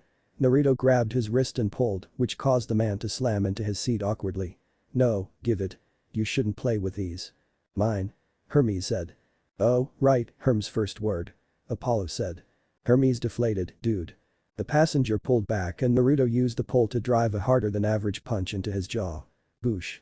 Excuse, poor favor. He grinned at the driver. The driver lifted his right arm and repeatedly stomped his elbow into Naruto's head. Ow. Ow. Ow. Ow. Ow. Ow the SHOWERS. And there goes 10 brain cells at a time. Annabeth remarked. The man in the backseat who was thought to be unconscious woke up and grabbed Naruto by the back of his neck. He then slammed Naruto's face into the back of the passenger's seat. Oh, what rich crinkly leather, Naruto said, though it was muffled. He twisted out of the man's grasp and wrapped his legs around either side of the man's head. You know, sleeping awkwardly like that can stiffen your neck. Let me help you relax. A loud snap filled the SUV and the man went limp. He has such flexible legs. Aphrodite hummed. My brain, Piper shivered, can't unsee. Naruto righted himself and then put his hands over the driver's eyes. Guess who? The driver swerved and Naruto laughed. No, not Anthony Hopkins, but you're close. Not even, Apollo scoffed. He pulled back until he felt the driver's hand reach for his. With his right arm, Naruto reached over and grabbed the emergency brake. Time slowed to a crawl and Naruto looked at the readers with a grin behind his mask. Check this shit out. And there goes the fourth wall. Apollo declared, pulling out a hard hat. Get your umbrellas people, it's a comin' down. He declared. That's just freaky, it's like he's looking into my soul. Percy whispered with a shiver. Naiko glared at the image, creepy was his shtick. Time sped up and Naruto pulled the brake. The car slammed on the brakes and the driver, not prepared, turned on the wheel. The car was sent into a roll down the highway. Ahead of them, a motorcyclist stepped off his bike and pulled an automatic rifle from his back. Bullets were sprayed heavily into the car, but time slowed once more as the broken sunroof became visible to the gunman. Naruto slowly popped up with a wave and held up a crude childish picture of himself using a sword to decapitate a rather accurate image of the gunman. It's so beautiful, Ares wiped a tear from his eye. Apollo just gave him a blank stare. Idiot. While the gunman stared at the image in confusion, Naruto nodded and reached for one of the swords on his back. Time sped up again as the car rolled over the down bike and came to a stop. The window rolled down to reveal the head of the motorcyclist in Naruto's hand. Behind him, the standing corpse collapsed to the ground. Naruto looked at the head and smirked. That's just excessive violence. Hestia frowned. No such thing. Ares argued heatedly. So was it really your best idea to get off your bike? He asked. The helmeted head was shaken. No duh. You wanna know why I wear red? The head was nodded. It's so that you guys couldn't see me bleed. These masks should be red too. Hades muttered, resting his cheek on his palm. Naruto dropped the head to the side and leaned forward. A bunch of glass shards stuck out of his back. Ow. That's going to be a bitch and a half to pull out. Someone got a pair of tweezers? Hazel asked jokingly. I do. Apollo and Aphrodite sang. The masked blonde stepped out of the car and ran his hand down his back to clear away some of the glass. He shook himself and lifted his hand to his ear. Hey guys. People are dead on my end, what am I looking for? The radio came alive with gunfire and screams. Tony's voice calmly replied back to him. It should be in the trunk, now be really careful, Naruto. Who leaving under gunfire? Wow. Ares said, I'm impressed. Who says she's the one under fire? Athena asked. Mom, Annabeth frowned, stop. You're scaring me. Honestly, just because her mom wanted to boast. Athena frowned at that. Aha. I knew you cared. Naruto grinned as he walked around to the near destroyed trunk. Shut up. It's in a large case, the code is 44 Nixon Gunther 6. No. Another one bites the dust. Naruto lifted his mask up as he popped the case open. He grinned insanely. Oh yes, Chemical X. Now I, too, can create my own Powerpuff Girls. I've always wanted to do that, Apollo admitted. No, Artemis glared at him. But Art. Superpowered little girls. The answer is still no. Oh. What was that? Nothing. I got the stuff. You guys pull out, but wait till you finish, first. The young god sniggered along with Leo. They boyfriends tried their best not to laugh along with them. Naruto. What? It's what I do. What? Call you later, Tasky, kisses. Mwah. Naruto pulled his ear away and grinned at the chemical weapon that sat before him. Only wimps use chemical weapons. Ares scoffed. Like your children. Ares glared at Athena, pointing a finger at her, my kid, so do not use chems. Let's see you unalive any more innocent people with this, Mr. White. I'm going to kill him, Tony said with a snarl as she stabbed her sword into another bodyguard. No, you're not. Lester rolled his eyes and picked off another two with his sniper rifle. You're going to beat the shit out of him, act like it never happened, and then most likely jump his bones. So it's a love-hate thing? Thalia asked. Seems so. Reyna nodded. The opposite of Perkabeth, Aphrodite mused, rubbing her chin. Fuck you, Lester. No. I saw that video. Lester ducked under a thrown knife. Missed, bitch. Ow. Shit. My leg. Athena gave Apollo a smug look. So not cool, Apollo pouted. Didn't miss that time. Tony smashed her shield into another mercenary's face with a war cry. Athena, help me if he does something stupid with that weapon. I'm not touching that. Athena said dryly. This is Naruto we're talking about, Lester said nonchalantly. He swung the butt of his rifle out and smashed in a mercenary's face. Of course he's going to do something stupid. I know, Tony growled. Angry sex. Aphrodite. The wisdom goddess glared. What? Yeah, and if you want your deadly weapon back, you'll come over here and take it from my cold dying hands. Naruto said into the phone. He picked off the motorcyclist's body before he tossed it at the wall of the interstate and huffed angrily. The couple of officers had tried to arrest him a few moments ago and it pissed him off. He was protecting their sorry mortal asses. They should be thanking him. Screw the police. Ares scowled, crossing his arms. So, he convinced them that he was never there and it was just another motorcycle accident. Naruto looked at the case that held the chemical weapon with disdain. Stupid sons of Ares. Ares glowered while Athena looked smug. Stupid cops, stupid mortals, Zeus's butthole. I ran out of things to call stupid. Funny, considering what usually comes out of there is stupid. Hades said, like his excuses. Zeus glared as Hestia frowned. Enough you two, now. The brothers did so, but Zeus was still glaring at Hades.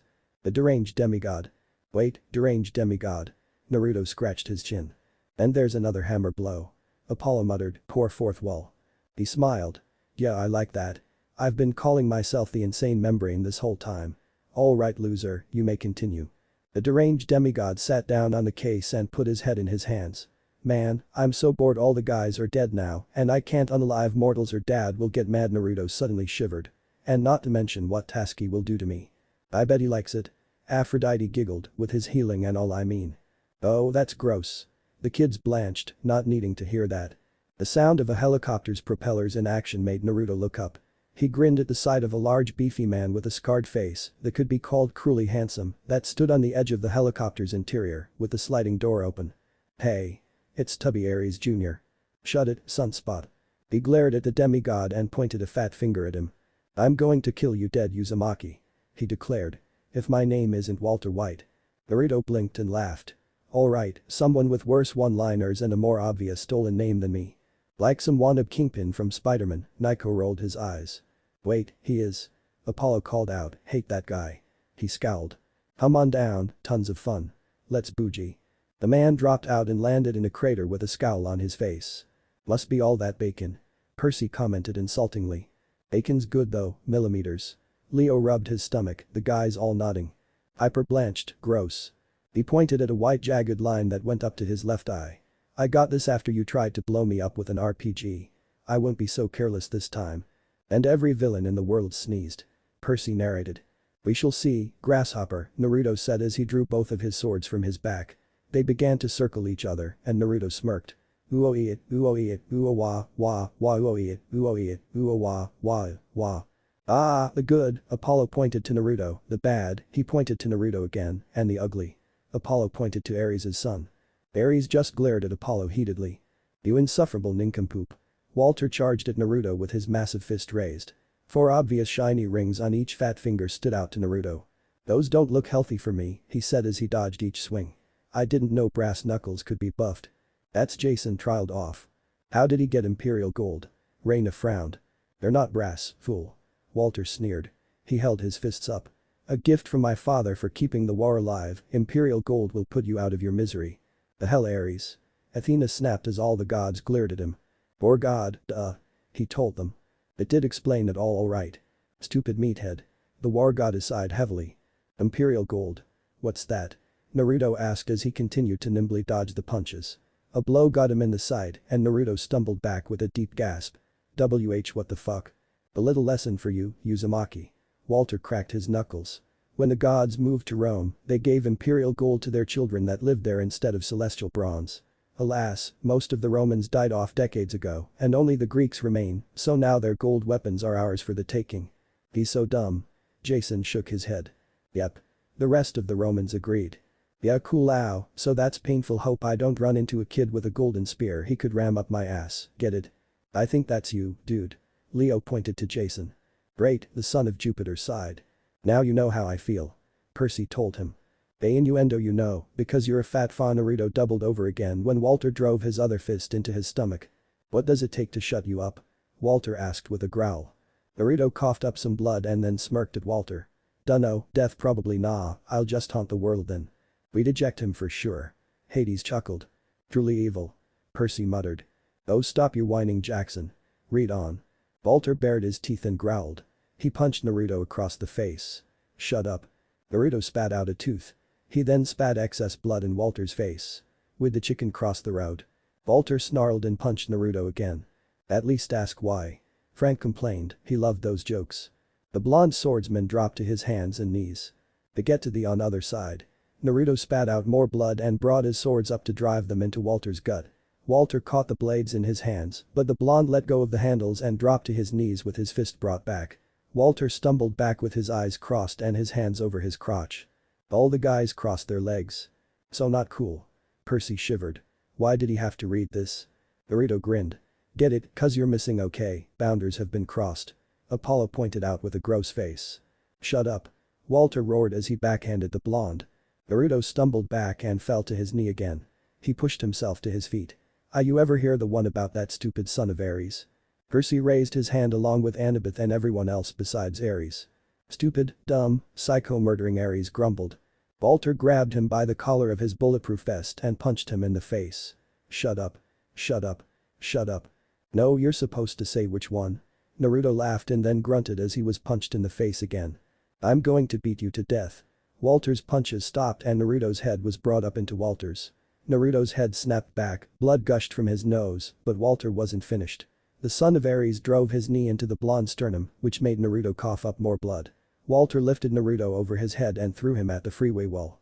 Brutal good boy. Ares smiled. Mr. D glowered, come on, make him go crazy. He muttered, his Diet Coke can slowing being crushed in his grip. Naruto bounced off the concrete and crumpled to the ground with a groan. Ow, you know, this would really hurt if it weren't for one thing. Even on the verge of death you refuse to shut up. Walter sneered as he stalked forward. He grabbed Naruto by the throat with both hands and lifted him in the air. Naruto let out choked laughter and Walter's rage skyrocketed. What? Tell me, what's the big joke? What is so fucking funny right as you're about to die? Naruto let out gurgles of laughter as blood poured from his mouth. I'm stalling. Oh crap. Ares hung his head. Another bites the dust. Stalling. Stalling for while Walter's head exploded as a bullet shot through it from the side. He crumpled to the ground and Naruto dropped with him. Naruto pulled Walter's hands from his neck and groaned as he rubbed the sore area. For my sniper to get in place, dipshit, Naruto said. My kid rules. Apollo buffed his nails on his tank top. He spat more blood to the side and groaned as he fell to his back. A hand lifted up to his ear and he sighed. White is down, can we go home now? Are you alright? Do you really care? Naruto asked with a small hopeful smile. No. Naruto let his eyes fall shut, his smile still in place. Yeah, I'm alright. Did you really have to take all those shots to the face? Tony asked as she dabbed nectar-soaked rag on a cut over Naruto's eye. Aw, she so does care. Aphrodite gushed with a squeal. She was so tsundere about it. Athena frowned, not looking very thrilled if this was true. Naruto grinned at her, his teeth a bit red. And miss out on saying hello nurse to you when you walk in the door. Smooth. Apollo admitted. Animaniacs, one of the best shows ever. Thalia sighed out. Amen. Hermes nodded readily, along with most of the guys. Tony shook her head. You're an idiot, Naruto. Naruto snickered. Yeah. But it's fun. Lester tucked his phone into his pocket as he walked in. So, how's the patient? Certifiably insane and got his ass handed to him. Ares grunted, at least some good happened. Tony sighed as she cleaned the blood around Naruto's mouth. Yeah, but I'm still alive. Whoopee. Lester waved a finger in false excitement. He crossed his arms over his chest. That was Jordan, he can find some transport to a nearby workshop of Hephaestus's and the smith can deactivate the chemical. Ooh, Hephaestus looked intrigued. Can he do that? Tony asked. It is weaponized, he's a weapon maker, Naruto said. He groaned. Send those golden knuckle dusters too, if I don't see any more imperial gold in my life, it'll be too soon. Right. So, what's the pay? Lester asked. 33 each, Tony said. $1 million goes to Jordan for transport services and cover-up. This gig pays a lot of green. Leo gaped and rubbed his chin. No. Piper told him sternly. Oh come on. You are not going to be a bounty hunter. The daughter of love glared. Leo pouted, aw man. Lester nodded and pulled his phone out. I let him know. Time slowed down and Naruto turned to the readers. Yeah, so that was chapter 2. I got my ass kicked, unalived a bunch of guys, and got to feel up Tony's ass. He what? The war goddess snapped. Percy inwardly praised Naruto's dare. He grinned. Can't wait to see what happens next time. Time sped up and Naruto grunted when Tony slapped him across the face. Are you squeezing my ass? Looks like it. Apollo leaned in, eyeing the picture, yeah he definitely is. Athena whacked him. Ow. That's Art's thing. I told you those pants were distracting. Percy nodded to this. Percy? Annabeth glared. Oops. The son of Poseidon muttered and tossed the book away. He needed to wash his hands, I didn't mean it. I mean, it's like I'm looking at a future you. My gods Percy, Thalia shook her head, that was weak. I know. Percy nodded, still, at least there aren't any more of those books, right? He asked, hopeful. You just evoked Murphy, Percy. Nice one. Leo sniggered. Darn it. Not again Percy muttered, looking at the book like it was a bomb. I got this, Thalia grunted. Balls of steel. Shut up, Valdez. Thalia glared, taking the book and began reading. A familiar blonde male sat in a lazy boy in a rundown apartment, idly flipping through channels on his television. Boxes of Japanese takeout were piled up in the far corner, and next to it was an equally tall pile of empty bottles of various beers or alcoholic beverages. Ah, observed the bachelor in his natural habitat. Apollo documented. Hermes wiped a tear from his eye, so majestic. He awed in a whisper. The bottle that was in the blonde's hand was brought up to his mouth and he downed the liquid that remained with ease. The bottle was then tossed to the far side and landed on top of the pile perfectly. At least he's well organized. Hazel said. Don't bother Hazel. Naiko told his sister. Okay. Man, I'm so bored. Naruto whined. He rested his chin on his hand and watched an old film that played on the screen. Ugh, nothing's on, Tasky's busy on a hunt, Lester won't return my calls, and Dad hasn't had a job for me in a week. Relax. We'll get a job soon. He has voices in his head. Percy asked. Don't we all? Dionysus asked with a confused frown. Naruto looked up at the yellow thought box with an arched brow. Are we really doing the thought boxes thing? Am I nothing more than a Deadpool knockoff? Yes. Yes you are. Hades nodded, but you still are amusing. He noted. Partially, but the author must consider you one of the Deadpools of the multiverse. After all Marvel and Percy Jackson are owned by Disney. No one owns me. Percy protested. It explains so much. Annabeth muttered to herself. What? Nothing. That's true, Naruto said with a thoughtful hum. He grinned. Wait, that means that somewhere there's a lady Deadpool destined to fall for me. Self-say by a raise of hands, people.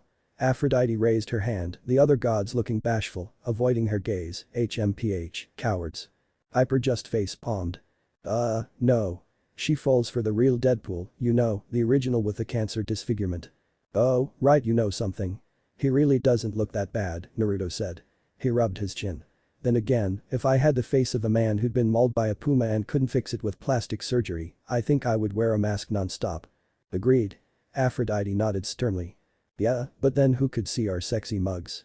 True dat, white box. True dat. Naruto nodded and grinned as he scratched at the light stubble that covered his jaw. He snapped his fingers and hopped to stand on the arms of his chair. I've got it. I'll go visit Peter. Percy paled, a whimper escaping his lips. His poor other. Percy. Whatever. Naruto put his fists on his hips and puffed out his chest with a grin on his face. It's settled, I'll go visit Pablo, and we'll have an awesome adventure. One so legendary, they'll speak of it for decades to come. Eons even. And thus mass genocide happened in New York City that day. Ares said, letting out a sigh of pleasure. You're sickening. Athena scowled. Meh. The war god shrugged. Duo, Eon. Will we meet Captain Marvel, too? I'm pretty sure that's a DC character. Ah, the debates that will forever roam the internet. Apollo sighed, he loved looking at flame wars. They were hilarious. He even started a few just to be an internet troll for the hell of it. Ah, stupid mortals. Hey, who cares? We're already ruining the continuity of one universe, let's fuck 'em all up. Naruto frowned at the boxes above his head. But first, let's get one thing straight. If I'm going to have voices in my head, they're not going to be nameless. You, yellow box, will be known as Kurama. Strong like a mountain and devious, I like it. The newly named Kurama said happily. And there's the fox. Zeus grunted. And as for my white box friend, you sound like me, only higher in pitch like an opposite. I'll call you Yummy Naruto, or Yummy for short. Naruto grinned. Darkness, wonderful. Hades rolled his eyes. Yay. I am the king of games. It's time to duel. Mind crush. Oh, the fun to be had. Yami giggled. Indeed. Let's get going. I'm starting to fall asleep. Kurama yawned. Off then, to a new adventure. Naruto declared dramatically before he jumped out the window and shattered the glass in the process. Ow, damn it. That had to hurt. Healing factor or not, he has to pull it all out. Naiko winced, rubbing his arms. In a small apartment in New York, Percy Jackson groaned and forced himself to stay awake as he attempted to survive the latest torture that the fates had decided to bestow upon him. Math homework. You poor baby. Annabeth cooed playfully, pinching Percy's cheek. Percy swatted it away, his cheeks pink. Shut up. He mumbled. His hand that held his head up slipped into his hair as he stared at his least favorite type of questions, the dreaded word problem. Words and numbers do not mix. Percy scowled, crossing his arms. Seriously, Percy loved his dad and he knew his dad loved him, but good gods, Percy hated having dyslexia. The godly parent shrugged, shit happens. I wish Annabeth were here, ugh. To have something to look at. Leo whistled to the smiling couple. Percy let his arms cross and he dropped his head onto them. Math is evil. Percy nodded with his other. Percy. His mother, Sally Jackson, called. Percy turned his head toward the door. Yeah, Mom. Someone's here to see you. A funny boy named Nathan. She sounded as though she were double-checking. No. Percy whispered in fear for his mom. Maybe it isn't him. Frank suggested weakly. Yo, Patrick, it's Naruto. Come on man, let's go do something. Or it is. Percy's head lifted up and all the weariness that his homework had caused him left so that worry and a bit of fear could take its place. His heart pounded in his chest and his mouth went dry. Naruto.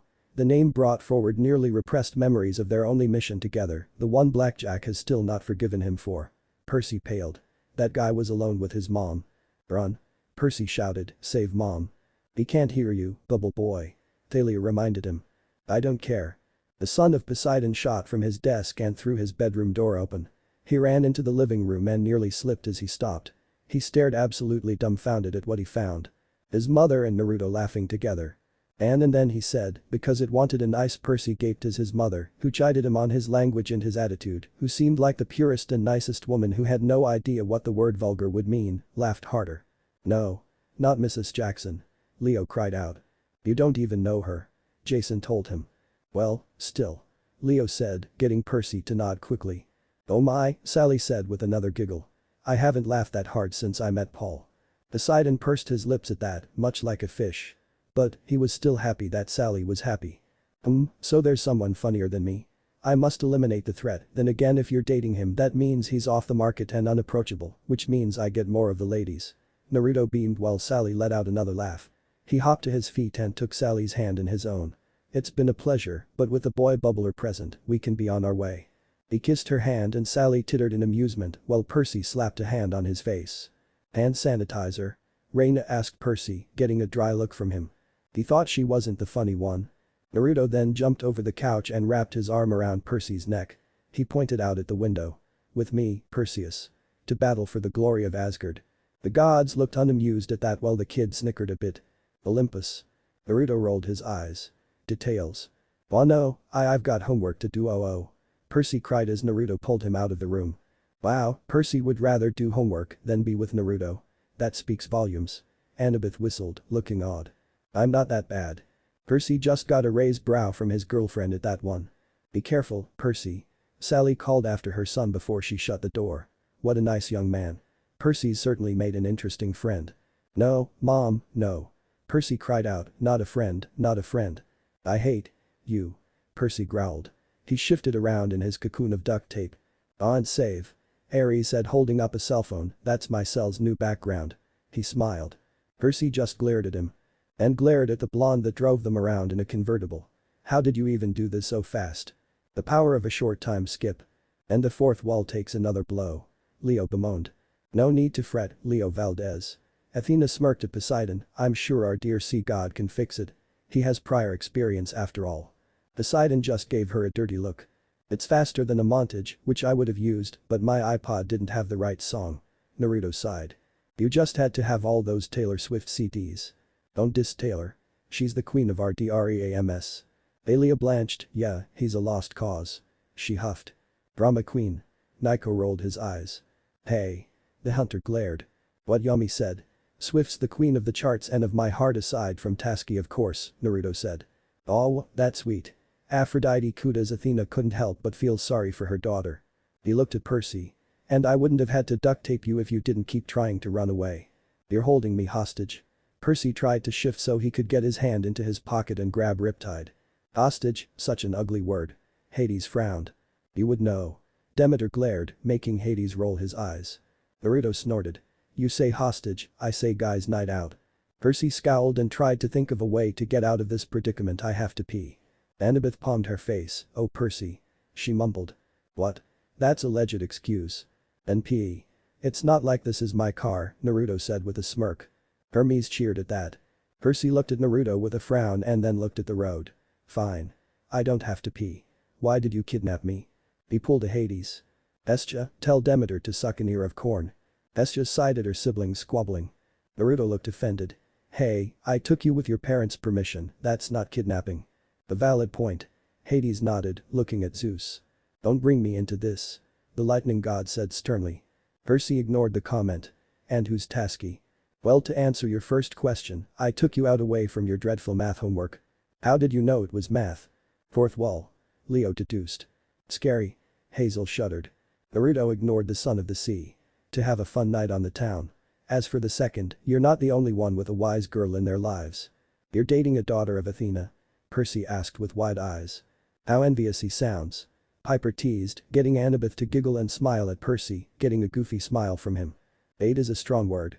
She prefers to call it a beneficial relationship, Naruto said. His relationship was weird like that, but he wouldn't have it any other way. With lots and lots of sex. Yami chimed in with a giggle.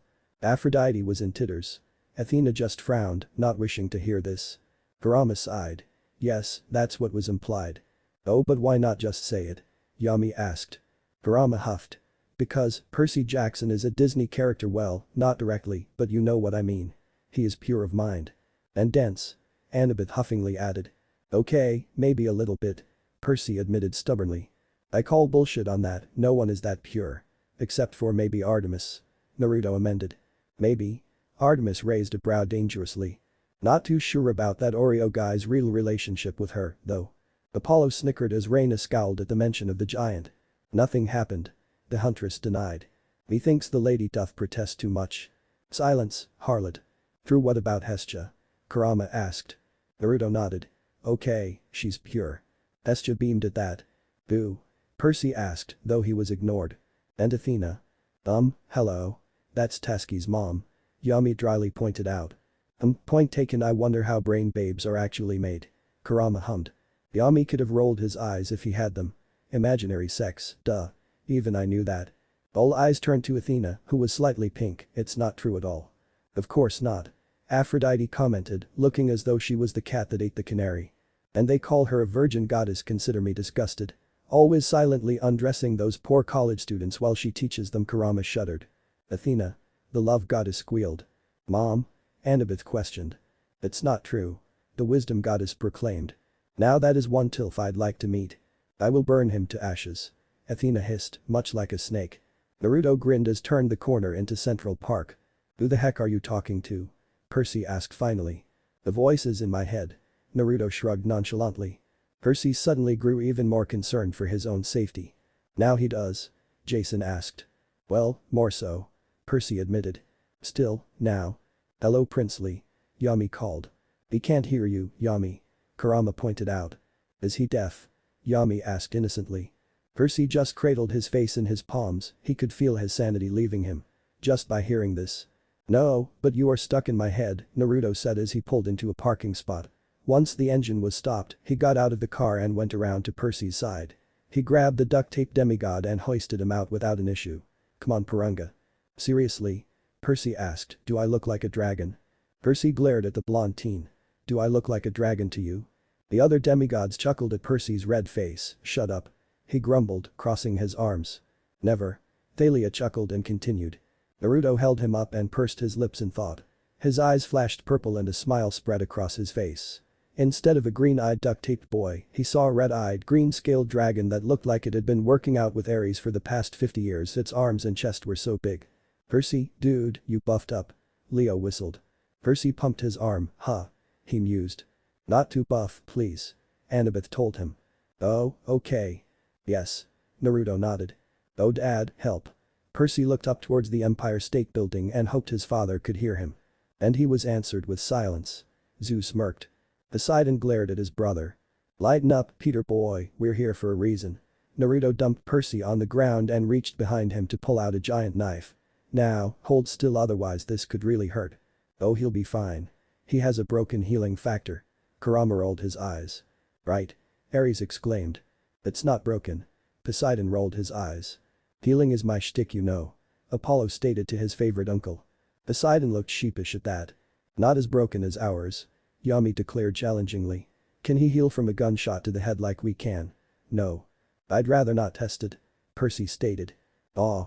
Ares said, lowering the gun he had trained on Jackson's head. Well, no shit. We got our broken healing factor from Lissa and the Mani. Of course. Dionysus nodded, that makes sense. All the other gods groaned at this, of course the nut jobs would do this. And they were just too crazy to make us truly immortal. What's his excuse? Kurama demanded. He's the son of the immortal merman. Naruto chimed as he stabbed the cocoon with a mad smile. Percy looked ready to faint, the knife had been stabbed right below his groin. No. Annabeth hasn't used it yet. Aphrodite. Athena screeched like an owl at the giggling love goddess. Annabeth's cheeks were enflamed at the very thought along with Percy. Naruto ignored the white-skinned hero and slid the knife down to free Percy's legs. He then grabbed either leg and pulled them free. There now you can walk. The pale boy glared at him. You're insane. You know that, right? Well, I'm flattered you want to flirt, Percy, but I don't swing that way I think. Percy gaped as Aphrodite smirked. My oh my, Percy. Annabeth held Percy's arm possessively at that. Boobies. Yami cheered. And insta-boner. Yep, you're safe. I'm straight as a 2x4. Naruto gave Percy a thumbs up. All the gods gave salutes to this. All hail the boobies. He then grabbed one side of the duct tape and ripped it off, which freed Percy from his cocoon. There, now you're free. And now that that's out of the way, let's go. We got a camp to fuck up. What? Percy blinked as he pulled his right arm from the rest of the trap. He rubbed his skin. Ow, I think I pulled some hairs. Naruto shrugged. Meh, it'll help you swim faster, or so I hear. He did not just say that. Poseidon shook his head. Percy just stared at the blonde, completely disbelieving that he just said that to a son of Poseidon. For his own sanity's sake, Percy shook it off. He'd think about it later when he was dead. Always an incentive. Naiko nodded. Not really. Hazel said dryly. So, you said something about a camp? Huh? Oh yeah, I got a call on my way over to your house. Tasky and Leopold found a Chronos campsite here in Central Park. Naruto grinned and went to the trunk of the car. He popped it open and a man cocooned and duct tape flailed fearfully. Naruto backhanded him. Shut up. I'm busy. Now move your legs so I can get my stuff. Percy gasped. There's someone in the trunk. How observant. Athena said dryly, getting a flustered look from the son of Poseidon. Duh, I told you the car wasn't mine. Naruto rolled his eyes as he pulled out a duffel bag. What an idiot. Yami snickered. But we hit like 10 potholes. Ares sniggered at that along with a few other gods. That's priceless. Hermes choked out. Percy continued. Is he immortal? I know, right. And he's still alive. That's one hell of a padded trunk. Naruto praised as he slung his swords over his shoulder. He pulled out a red and black domino mask and a gray and black domino mask. He weighed each carefully in his hands. I could go classic DP and get big fan service points, or I could go Black Ops DP and get dark edgy points. Quite the conundrum. Hades frowned, it was so hard to choose which was better. You're wearing a red shirt. Kurama pointed out. But Tasky likes gray. Yami added. And that always matters. Aphrodite nodded eagerly. Not to mention the gray is also very slimming, Naruto hummed. Percy gave Annabeth a look, it's true. He smiled, getting a pretty smile from his girlfriend. What are you doing? Get that guy out of the trunk. Percy demanded. Naruto snorted. Yeah, so he can go call the cops. I think not. He'll suffocate. I left his nose uncovered. He'll be fine. It's true, he can last for a while. Naiko pointed out. Percy frowned, that's not the point. Naiko just shrugged. If you're not going to let him out, I will, Percy said. Naruto looked up and scowled at the boy. Wanna run that by me again? Yami growled. Oh, he done tried to get in our way. That'll be one ass kicking, please. Kurama chuckled. No, other me, don't be stupid. Percy cried out. Alias snorted, too late for that one, wethead. Shut it, Pinacone face. You can't keep a mortal in the trunk, he'll die. Percy scowled. Naruto's eyes turned purple. You'd risk the camp for the safety of one guy. An no-named loser I carjacked. Ah, clashing morals. Ares sighed, best way to start a fight. Perhaps in a less hostile debate. Athena noted. Ah. Screw words, I'd rather tango with a sword. Apollo looked to Aphrodite, I think you might have been replaced. Stuff it, Sunhead. Percy pulled Riptide out of his pocket and his thumb edged around the cap. It's not right. Naruto scoffed as he stood up and crossed his arms, both masks still in either hand. Right. Wrong. Two words with very open meanings. What's right to him is wrong to you, and what's wrong to you is right to me. It's all about perspective. Beep. Leo nodded. Surprising, Piper admitted. My perspective tells me that leaving this guy taped up in a trunk is wrong. Percy glared at the blonde and his thumb slowly started to push Riptide's cap off. Naruto pursed his lips and glared back at the boy. Then he moved. In a swift moment, the gray mask was over Percy's head. The boy was stunned and Naruto stepped back with a thumbs up and a smile on his face. There, problem solved. You have a Deadpool mask on, morality is no longer an issue. Makes sense. Dionysus nodded. No, it doesn't. Zeus shook his head. I think so. Leo admitted. That's because you're weird. Leo glared at the smirking Jason. You can't just do that. Percy yanked the mask off his head and uncapped Riptide. The bronze blade folded out and he pointed it at the blonde. Let him go. Well, I seem to be at a disadvantage here, Naruto stroked his chin thoughtfully. Then he shrugged. Alright, blubber boy, you win. I'll let him go. Don't say I never did anything nice for you. Such a good soul. Hestia smiled, at least the young man had some redeeming qualities. Naruto reached into the trunk and pulled the man out. The duct tape was cut off and Naruto dusted the man's shoulders. Again, really sorry about the whole carjacking thing. I've learned my lesson and I'm going to turn myself in. You're free to go. Why, you're crazy. A madman. The man pushed Naruto away and began to run. Help. Somebody. Help. Way to go, Jackson, totally ruined the mission. Ares chided, only to get the middle finger from Percy. I guess this means I get to keep the car, Naruto smiled. Percy capped Riptide and crossed his arms. See? Was that so? The gunshot rang out and the man dropped dead. Percy gaped while Naruto burst into laughter. The look on your face. He pointed at the son of Poseidon with a few tears in his eyes. You thought he'd actually get away after he saw us. Hestia paled, she took back what she said. That was horrible. Hera patted her shoulder, there, sister. But how, bud? Percy was at a loss for words. A scoff from the side had him turn and another blonde with a bullseye tattooed over his eye walked out from the shadows. That was a complete waste of a bullet. And it's probably gotten the attention of the camp. The man stuffed a handgun into a blue bag and dropped it in the trash can. We've got at least 20 minutes before the cops show to clean up that mess. Ooh, time limits are fun, Ares smiled. Sadly you never make a deadline. Stuff it, birdhead. The war god told Athena with a glare. He had wonderful timing. Hey, but at least your target's been framed, huh? That'll help you find him, Naruto said with a grin. Percy had Riptide out and was ready to fight. Who are you, huh? Ease off, fucktard. I've got no qualms about putting one right between those pretty green eyes, the older guy said with a sneer. PST, I think he likes you. Frank whispered to Percy. I have that effect on people. The son of Poseidon nodded. He pointed a thumb at himself. Name's Lester. I'm with the psychopath.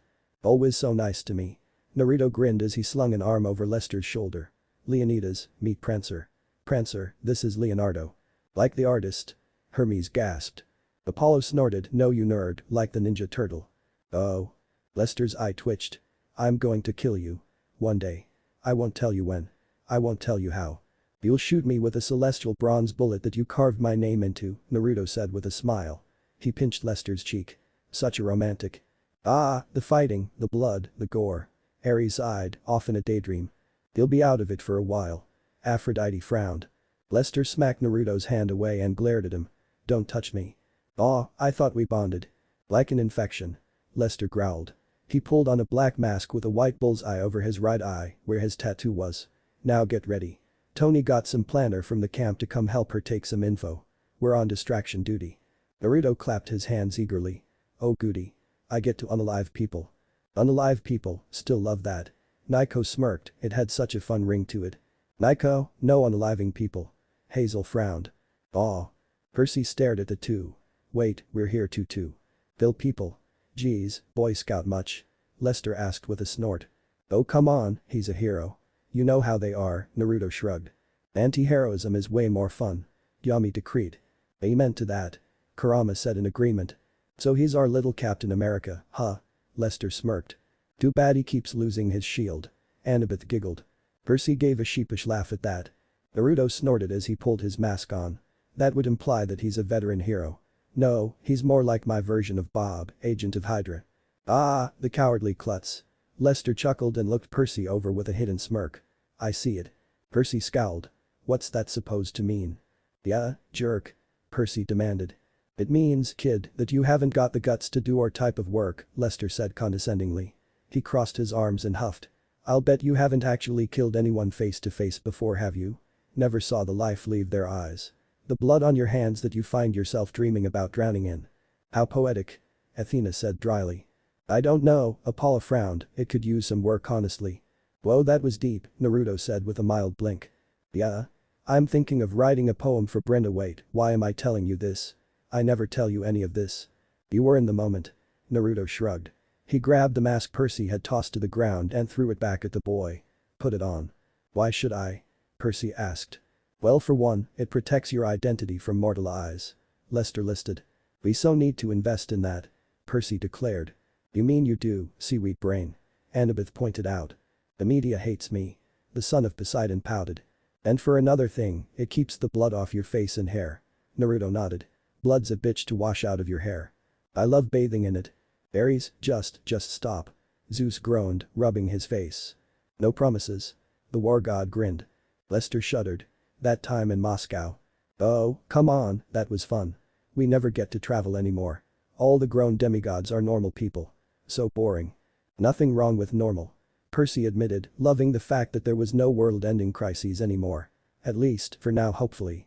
Please. I like normal, Percy said as he pulled the mask on. Ugh, this mask smells like Doritos.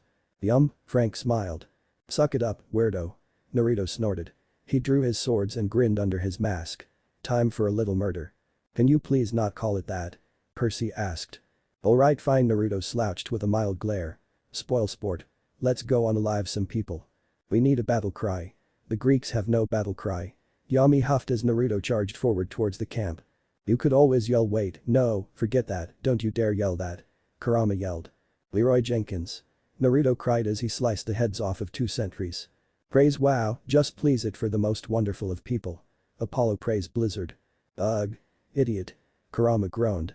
No, that was genius. Yami argued. Sirens went off around the camp and many rogue demigods rushed out with celestial weapons at the ready. Naruto danced around their weapons and cut them down while Lester picked them off from a distance.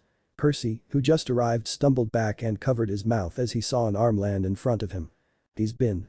Leo, shut up. Piper said, using charm speak. Leo stayed quiet.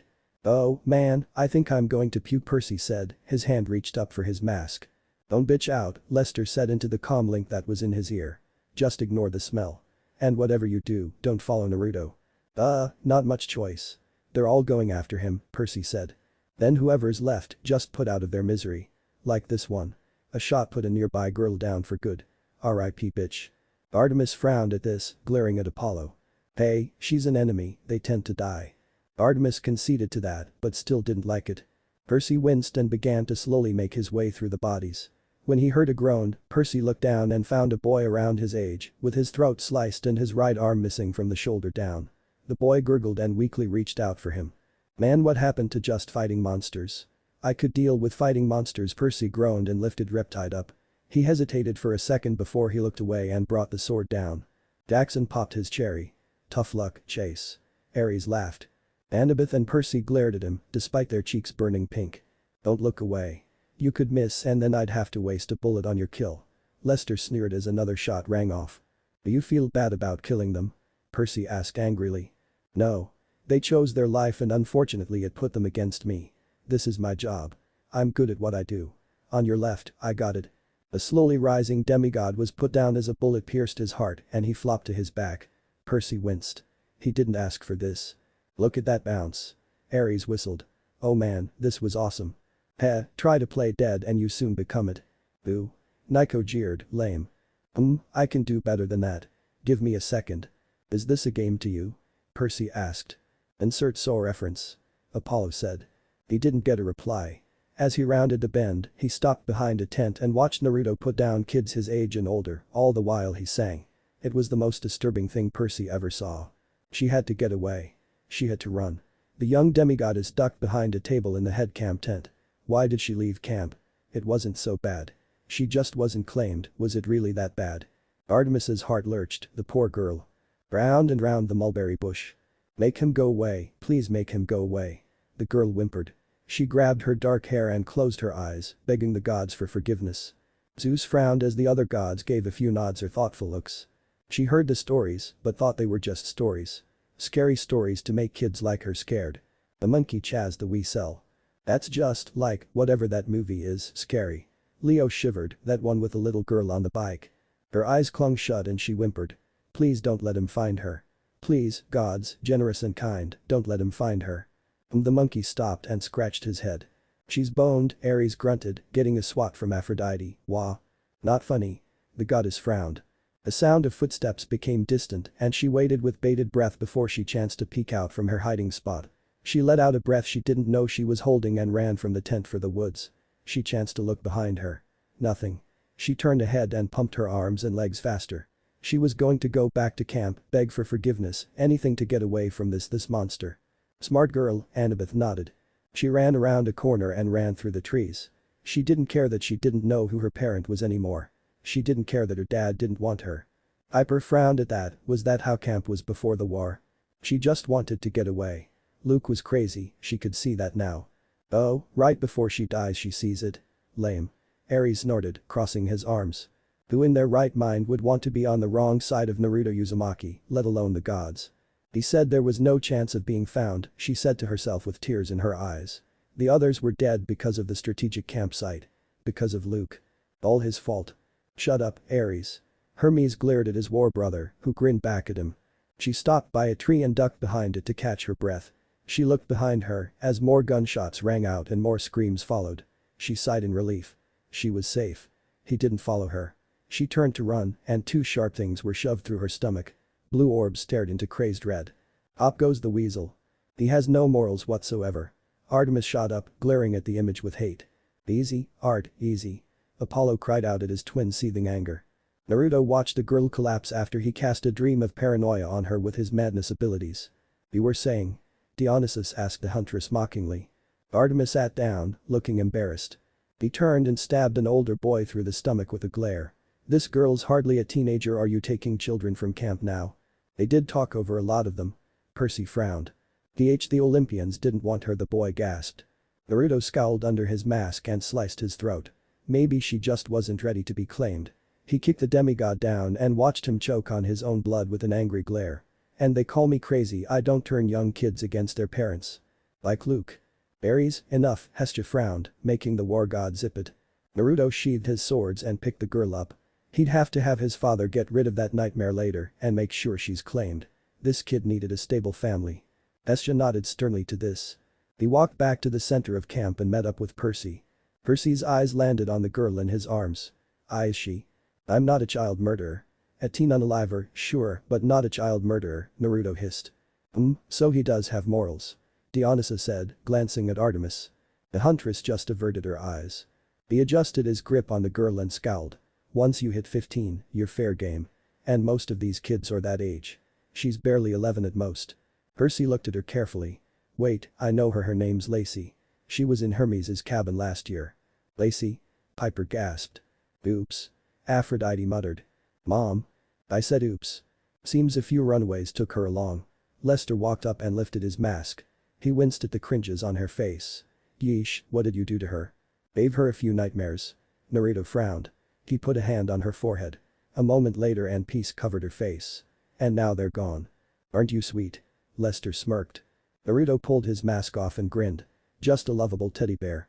With razor blades. Percy added. He handed the girl over to Percy. Here, hold this. What, why? Because we're not Alug. Naruto flew to the side with an arrow in his head. Lester turned to where the arrow was shot and put a hole between the archer's head. He's down. He's dead. Percy began to freak out. He's dead. Holy wow. He just. Gone. Wow, Percy, Nico sniggered, just, your reaction. He laughed out. Shut up, I don't know he has healing. Percy protested. Yeah, horrible, isn't it? Listen, I'll go put sleeping cutie in the car and you wait for Tony and her partner to show up, Lester said as he took Lacey from the shell-shocked Percy. Yes, good boy. Aphrodite nodded, still worried over her baby girl. Percy watched the older blonde walk away. Wait, but he's how you're just going to walk away. He don't give no shits. Ares smirked. Like boss. Apollo added. Yeah. You have fun showing that to Tony. Lester called back over his shoulder. Percy gaped and stuttered for a moment. He looked back at Naruto's body and gulped. Sure, he wasn't Naruto's #1 fan, but that didn't mean he wanted the blonde to die. And Percy really didn't have an idea of what to do. He wished Annabeth were here. She'd know what to do. Dig a shallow grave. Annabeth suggested with a smile. Ark. Hazel stated. Percy? Yeah, she'd sound just as surprised as that. Wait. Percy looked up and fumbled for words as Annabeth ran towards him. The daughter of Athena came to a stop near him and grabbed his shoulders. What are you doing here? Are you okay? You've got blood on your shirt. Annabeth frowned as she looked him over. Luckily, it's not his own. Frank stated. Those are just the worst. Jason frowned. Hey Annabeth. What? How? Percy was so ready to check out for the next week. He just wanted to lay down in bed and sleep. Mr. D sent me on a mission with the last counselor of my cabin, Annabeth said with a displeased grunt. We've never really gotten along. That's surprising. Athena frowned, wondering why. Percy nodded dumbly. What are you doing here? Wait, Percy, were you part of the distraction? Annabeth asked lowly. Percy just nodded again. Annabeth sympathized with him and gave him a light hug that he returned. You okay? Hugs make everything better. Percy nodded. I couldn't save him, he just dropped hand. Annabeth pulled back with a frown. Who? Percy looked down at the body. Annabeth followed his gaze and then gasped. Oh gods. Is that? Yeah. Yeah. We need to get his body out of here, Annabeth said finally. He should be burned at camp for Pollux. At least pull the arrow out. Nico said innocently. Ha. Ha. Annabeth told him dryly. Alright, but I have to explain it too. Later, we need to get the body moved. Annabeth swallowed heavily and went over to his legs. She looked back at Percy. Well. Come on seaweed brain. Right. Percy walked over and picked up Naruto under the shoulders. His head lolled back and what sounded like a grunt escaped his lips. Did you hear that? Save me, Apollo said in a tiny voice. It's just a death rattle sound the body makes as air escapes it, Annabeth said softly as she carried his legs. Geez, he's heavy. Yeah, but at least he's not fat. Percy, muscle is heavier than fat. Oh. Those biology classes are going to be tough, huh? Piper asked Percy, getting a dull glare from him. They carried the body awkwardly until they reached the edge of the camp. They set him down to get a break. As they did, Lester walked back up with a smirk on his face. Hey, kid, good news. Apparently someone up there heard little Lacey's prayer and sent a couple of expert satyrs out to retrieve her, he said. Aphrodite was all smiles at that. He then nodded at Annabeth. Who's the mini Tony? That got a few snickers. It's usually mini Athena. Percy muttered with a grin. Annabeth pouted at him. Annabeth Chase, counselor of cabin 6, Annabeth said with a mild frown. Lester nodded. Nice to meet you. Lester. Would you carry Naruto all the way over here? We need to return his body to camp, Percy said. Lester blinked. Wait, he still hasn't gotten up yet. He's dead. The two younger demigods deadpanned. Wrong. Said the readers in a united deadpan. Lester hummed and pointed at the figure just a few feet away. What do you call it then? Annabeth and Percy turned to see Naruto amble away with a funky limp due to the arrow in his head. Duraha. Mostly everyone pointed and laughed at the scene, it was hilarious. Dionysus rubbed his beard, reminds me of this hangover I once saw, then he got hit by an 18-wheeler. Pleasant. Hera frowned at him. Oh my gods. Annabeth cried. What the hell? Percy was so shocked he couldn't help but swear to demonstrate it. Hell is a swear. Leo blinked in surprise. For Percy it is. Oh. Percy glared at Nico and Leo. Lester, however, just laughed. Wow, look at him go. I'm so proud of him. He cupped his hands around his mouth and cried out. Fly, you beautiful bird. Fly. Does fly like an eagle, Apollo sang, but stopped at the stern look Artemis gave him. You are seriously not fun. You or her. Naruto ambled around and started to walk back towards them. Lester burst into more laughter. Oh, gods help me, I can't take it. He looks so stupid. Who looks so stupid? The three demigods turned as Tony walked up, decked out in her mission gear with her grey hood down. She looked past them and saw Naruto amble towards them. She glared at Lester. You didn't take the arrow out of his head. I just got back from taking care of some god's underage kid, sue me for leaving him with two green demigods.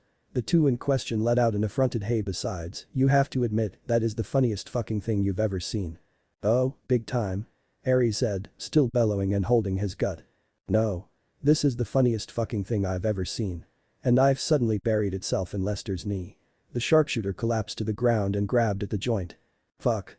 You crazy bitch, that was my knee. I know. Same spot the other knife went into.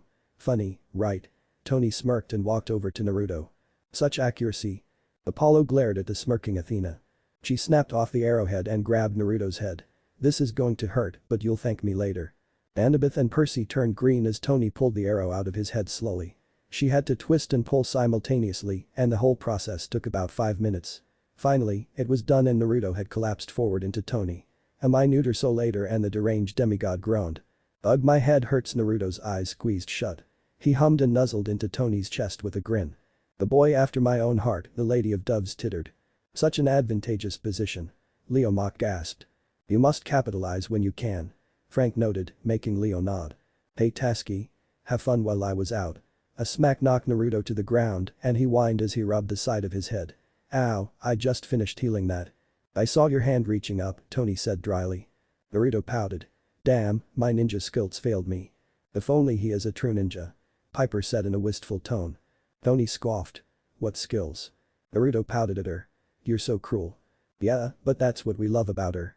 Side note, we're not done healing yet. Kurama informed. I'm not done healing yet. Naruto furrowed his brows in confusion. And where's Yami? Yami, or what sounded like Yami, decided to speak up. Igurishmigs Fufuzendu. Ah, stupid talk. Artemis said, I have not heard this in a long time. She said, looking at Apollo. Hey. What the hell was that? Naruto asked, alarmed. He ignored the concerned looks given to him. Yami. Delicate flower. Bends under bumblebee's weight. Poison dart to neck. That. Was. Awesome. Apollo awed. Naruto blinked and then gained a look of horror. Was that a haiku? Yes, and a rather interesting ninja one, too. Kurama hummed. I don't think it was that good though. Naruto turned to Tony and grabbed her hands. Tony, love of my life. Stars in my night sky. Thief of my heart. I need you to do something for me. Have wild passionate sex with me, here and now. Aphrodite. The women of Olympus cried out at the giggle love goddess. Tony, a light dusting of pink across her cheeks, blinked. What? Still, it seems even Athena's sternest girls can get a melted heart. Athena just glared at the love goddess. Kill me. Naruto bluntly stated. I've got a voice repeating Haikus in my head. Hey. Apollo cried out. I agree with him, Artemis nodded. Icy dust of snow. Flows as water into path. Blinding kick to nose. Yami recited. That's a good one, Poseidon commented. Meh, still not that good. Kurama criticized. Hurry. Naruto pleaded with a whimper. Tony pulled her hands away. If it'll keep you in check, I think I might just let you live. Naruto gaped at her. You cruel woman. It's Haikus. Haikus. Best way to handle them, Annabeth smirked. Dude, evil. Leo shivered. I'll kill him. Lester offered with a grin from where he tended to his reopened knee wound. Do it. You're not killing him, Tony said with a glare. Lester scowled and went back to his knee. Bitch. Cruel, beautiful bitch, Naruto cried. Tony smirked and pinched his cheek. You know you love it. Hermes and Apollo Wolf whistled. Point to her. Kurama chuckled. Okay, seriously, can I go home now? Percy asked, though it sounded more like a plea. His request had all eyes turned to him and he fidgeted slightly. A light flush crossed his face when Tony walked over to him. Annabeth gave Percy a small look, making him give a sheepish one back. She was gorgeous, like an older version of Annabeth. That thought made his blush darken. Oh ho. Envisioning the future Percy Jackson. Aphrodite asked, getting Percy to get red-faced. Annabeth seemed pleased by this as Tony was amazingly attractive. The cold steel eyes that examined him like he was an ant were a bit much for him, though. Tony arched a brow.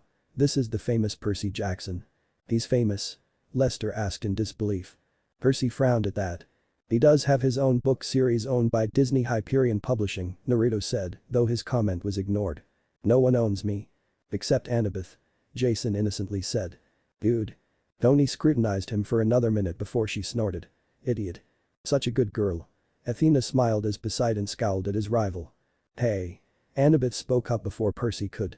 What gives you the right to call him that? Tony began to list things off with her fingers. He has no set fighting style, which for him isn't that great considering he's the supposed child of prophecy.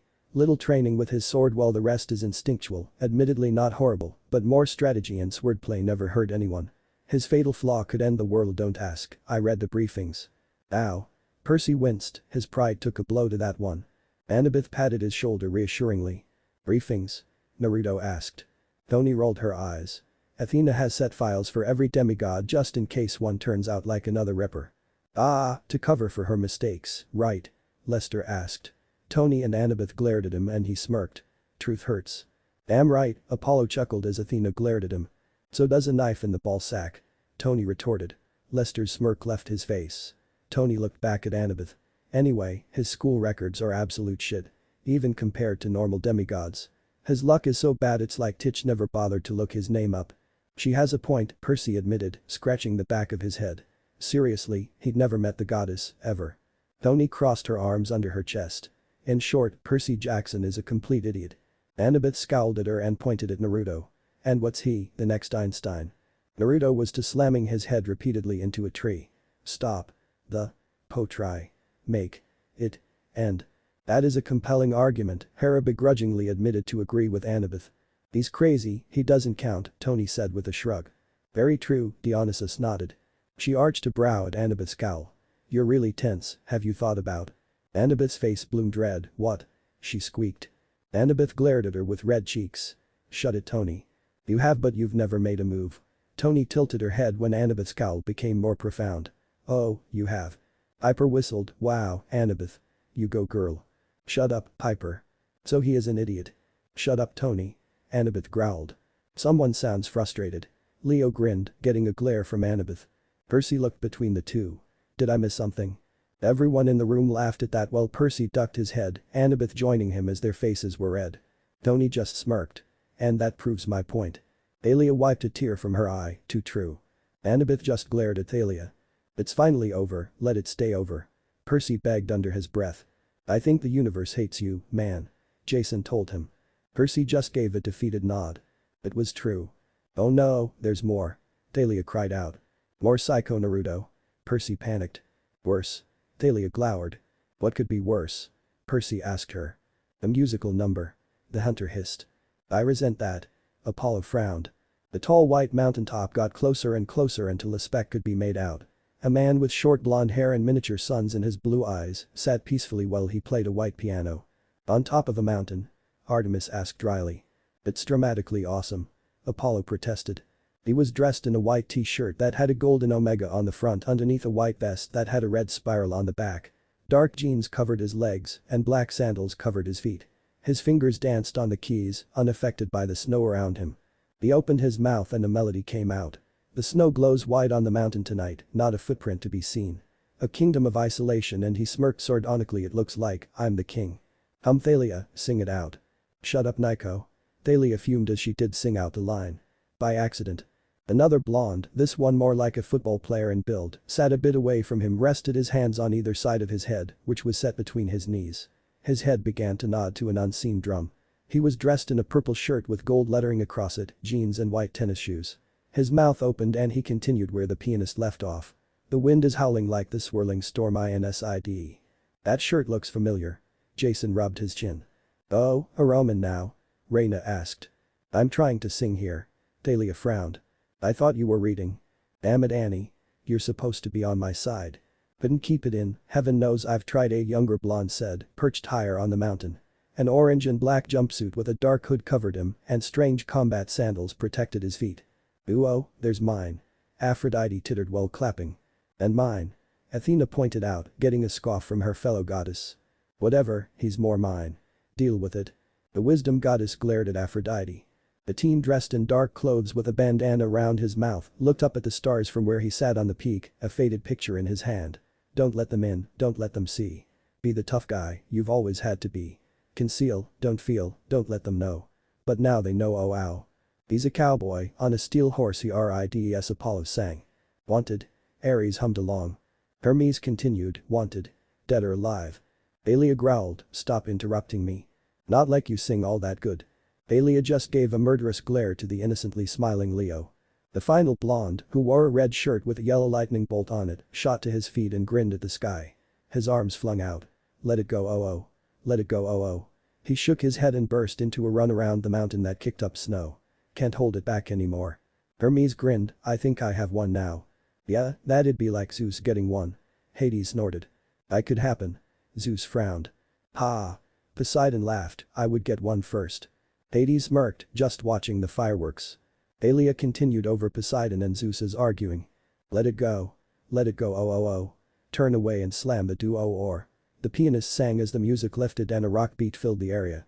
The orange-clad blonde grinned and hopped to his feet, a bright smile on his face. I don't care what they're going to say. Let the storm rage on. The teen wearing the purple shirt said as he got to his feet and golden gauntlets covered his arms. The bandana looked ahead at the vast nothingness with hard eyes. The cold never bothered me anyway. Same for me. Leo nodded but was kicked by Thalia, ow. The orange boy started to rise up into the air. It's funny how some distance makes everything seem small. Innuendo. Aphrodite, just once shut up. Artemis palmed her face. I make no promises. The purple teen clenched his fist and a new peak started to form from beneath the snow.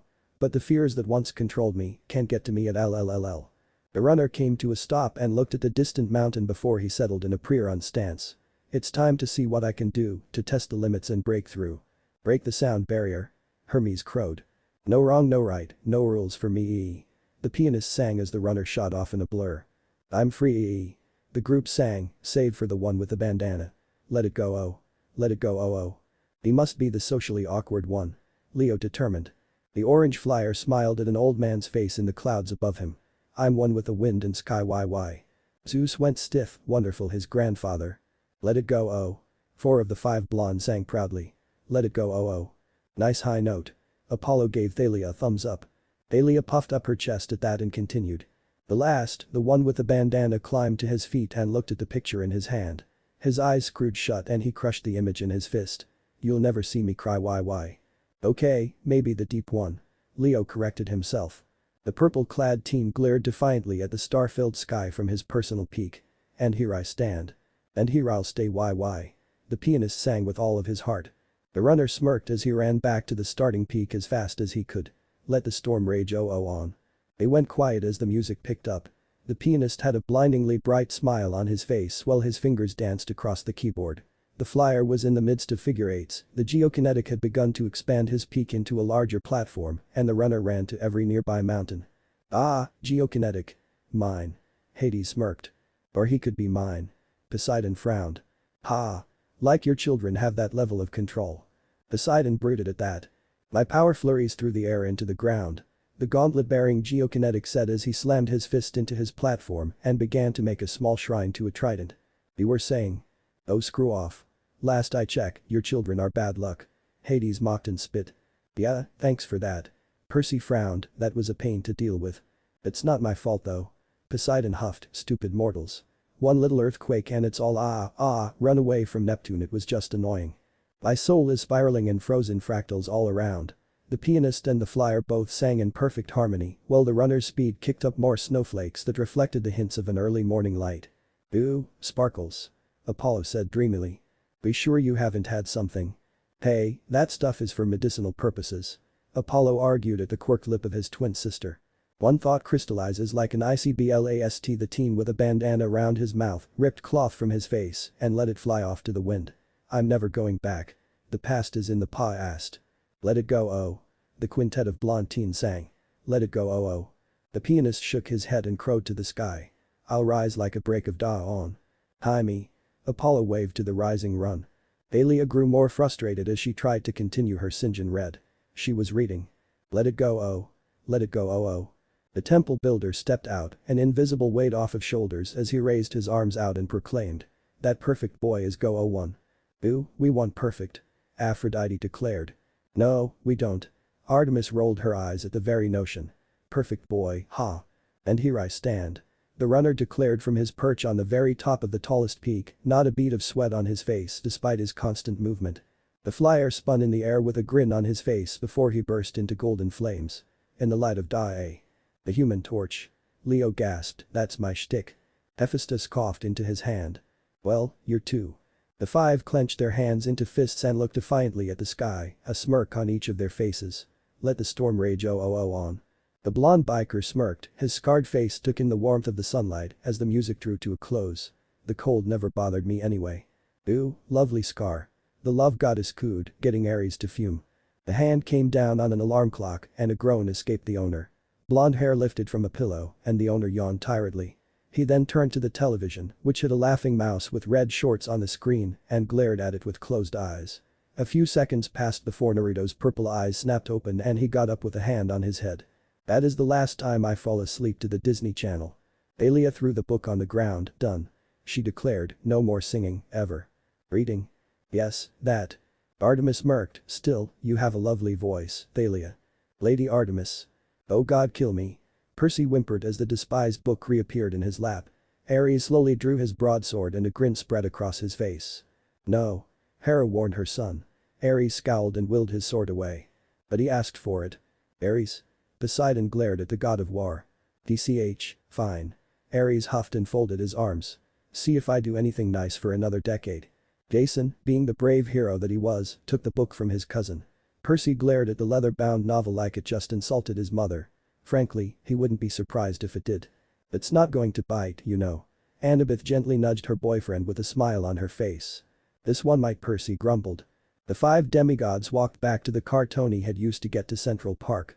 While Percy complained in what he thought was hushed tones about his night to Annabeth, Naruto moped for two reasons.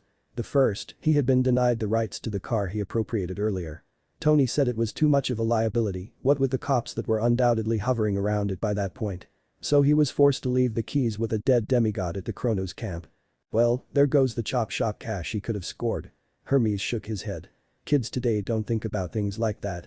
The other reason Naruto was moping was due to Yami still reciting Haikus. My world became dark. The stranger passed a candle. I'm always grateful. Make it stop, Naruto whined as he clutched at his head. He pounded the palms of his hands against his head. Shut him up. Hey, it could be worse. Kurama consoled. How could it be worse than this? Naruto asked heatedly. The poetry could have saved your life. It can do that. Apollo proclaimed proudly. Naruto's eyes went wide in terror. I'd have killed myself if that happened. See if I ever help you, you ungrateful, uncultured brat. Apollo scowled and crossed his arms. Who's he talking to? Annabeth asked the older daughter of Athena. Most likely a voice in his head, Tony said nonchalantly. Both Percy and Annabeth shivered at the casual tone she had. She frowned. I thought those went away. They must have come back after I shot him point blank in the forehead, Lester said. Tony rounded on him with steel eyes and a scowl on her face. Lester pursed his lips and hummed. Probably shouldn't have mentioned that. You shot him in the head. Tony snarled as she began to punch his arm. Don't you remember how long it took to get rid of the voice he called Bubbles? How much money it cost us on missions? What a greedy girl. Demeter huffed. She should be grateful for the life she has now and keep her diet healthy. Perhaps get away from this child of Dionysus that is her wrapped around his finger. Non. Aphrodite protested with a smile. She followed him. Such lovely notions, to dive headfirst into madness for the person you love. Oh, it's like Perkabuth all over again. Only this time, a lot crazier, Percy said dryly. Annabeth rubbed her chin. I don't know, I think Tori might have gotten the better deal in this one, she muttered. Percy looked at her quizzically and Annabeth smirked. He doesn't suffer from a seaweed brain like you do, seaweed brain. Yeah, but he's crazy. Percy deadpanned. That's not a bad thing, Peter Jenner, Dionysus said with a scoff. He arched a brow when incredulous looks were sent his way. What? The Maenads blessed my son. How many of your fanatical nymph followers blessed your children? The rest of the Olympians looked away from him with shaking heads. Trust the god of madness to have a skewed view on the situation. Lester flinched away and rubbed his arm. He kept getting my name wrong. It was annoying. He looked at the darkened spot on his arm. Damn, girl, first my knee and now my arm. Tony glared at him.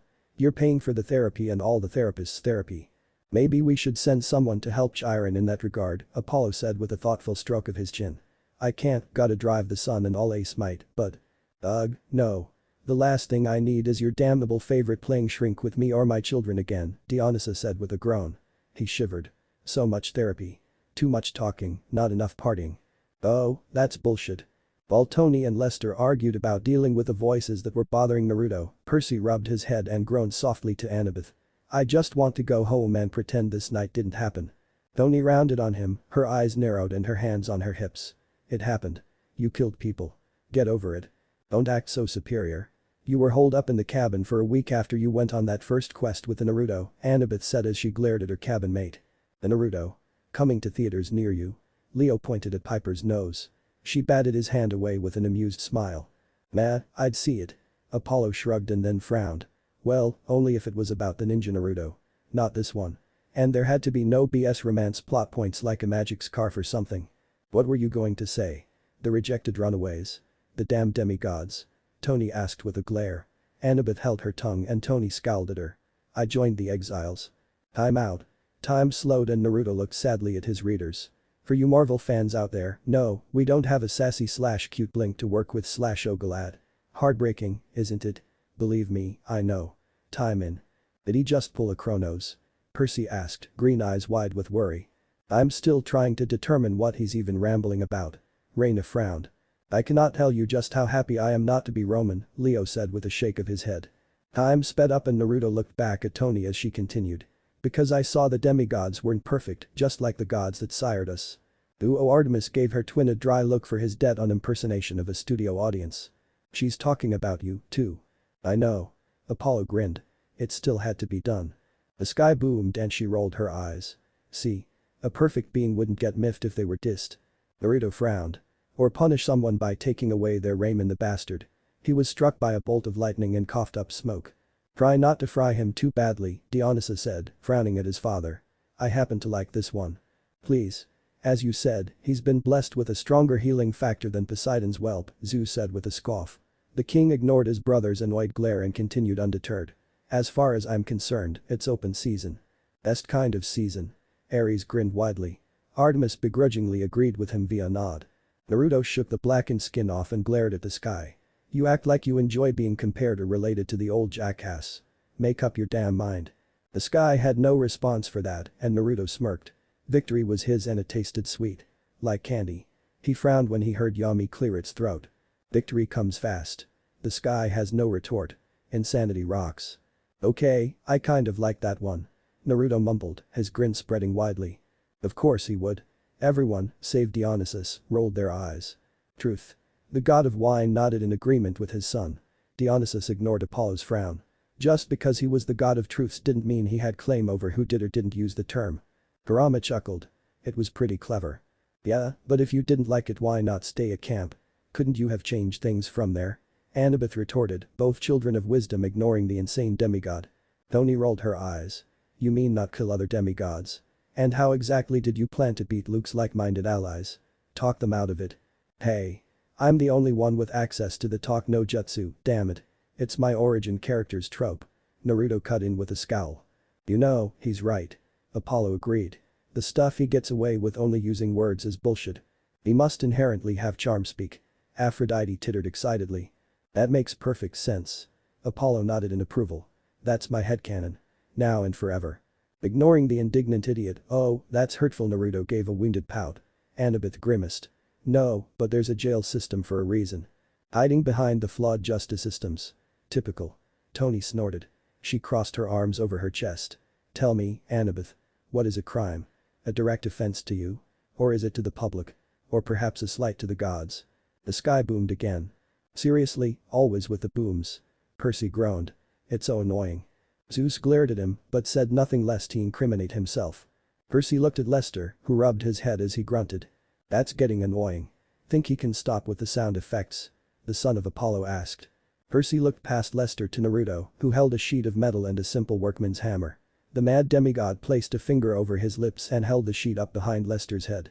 Percy clamped his hands over his ears and Naruto wailed the hammer against the metal. Lester went rigid and then crumpled to the ground, twitching occasionally. There, now the ringing can cover up the thunder. Naruto beamed at his solution while his friend, and the term is used loosely, suffered at his feet. He tossed the sheet and hammer away before he grinned at the sky. See? I'm a good person. Give me my noodles back, dammit. Sell out. Leo jeered. Burn the cell out. Ares whooped. No. Hera drawled. Aw, but he'd scream real loud. Plus, if it's Greek fire, he'd burn forever with that healing of his. Ares explained gleefully. You have far too much time on your hands if you're able to think up such crazed nonsense. Athena murmured in disgust. Please. Ares snorted. As if you'd not had ideas like that to inflict on Percy. Athena remained stoic and said nothing. Percy paled slightly and gulped. Naruto, knock it off. Tony sighed and frowned at the new counselor. Once Lester's back on his feet, tell him to drive you guys back to camp. Why can't you? Annabeth asked with a frown. I have another priority at the moment. Tony replied coolly. Naruto popped up beside her with his hand above his head. Ooh. Ooh. Is it me? Tell me it's me. The four demigods gave him a dry look. Naruto grinned. That's not a no.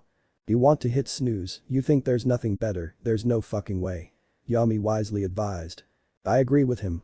Naruto's grin fell and he held his head as a look of horror dawned on his face. Oh gods, the Hakis, it's like part of my brain was cursed by a drunk Apollo. Please, they're just as bad when he's not drunk. Artemis laughed a little to herself. Apollo scowled at his twin. Are you proud of yourself? Do you feel all empowered now? Yes. Your pain does so. I'll remember that when you need my help with something. Lester, who'd healed rather quickly after the cartoon-esque damage dealt to him, snorted and crossed his arms. Maybe it was. Maybe he was miffed that you kept getting my name wrong. Shush, Lana. Naruto held his finger out at Lester. The voices speak to me.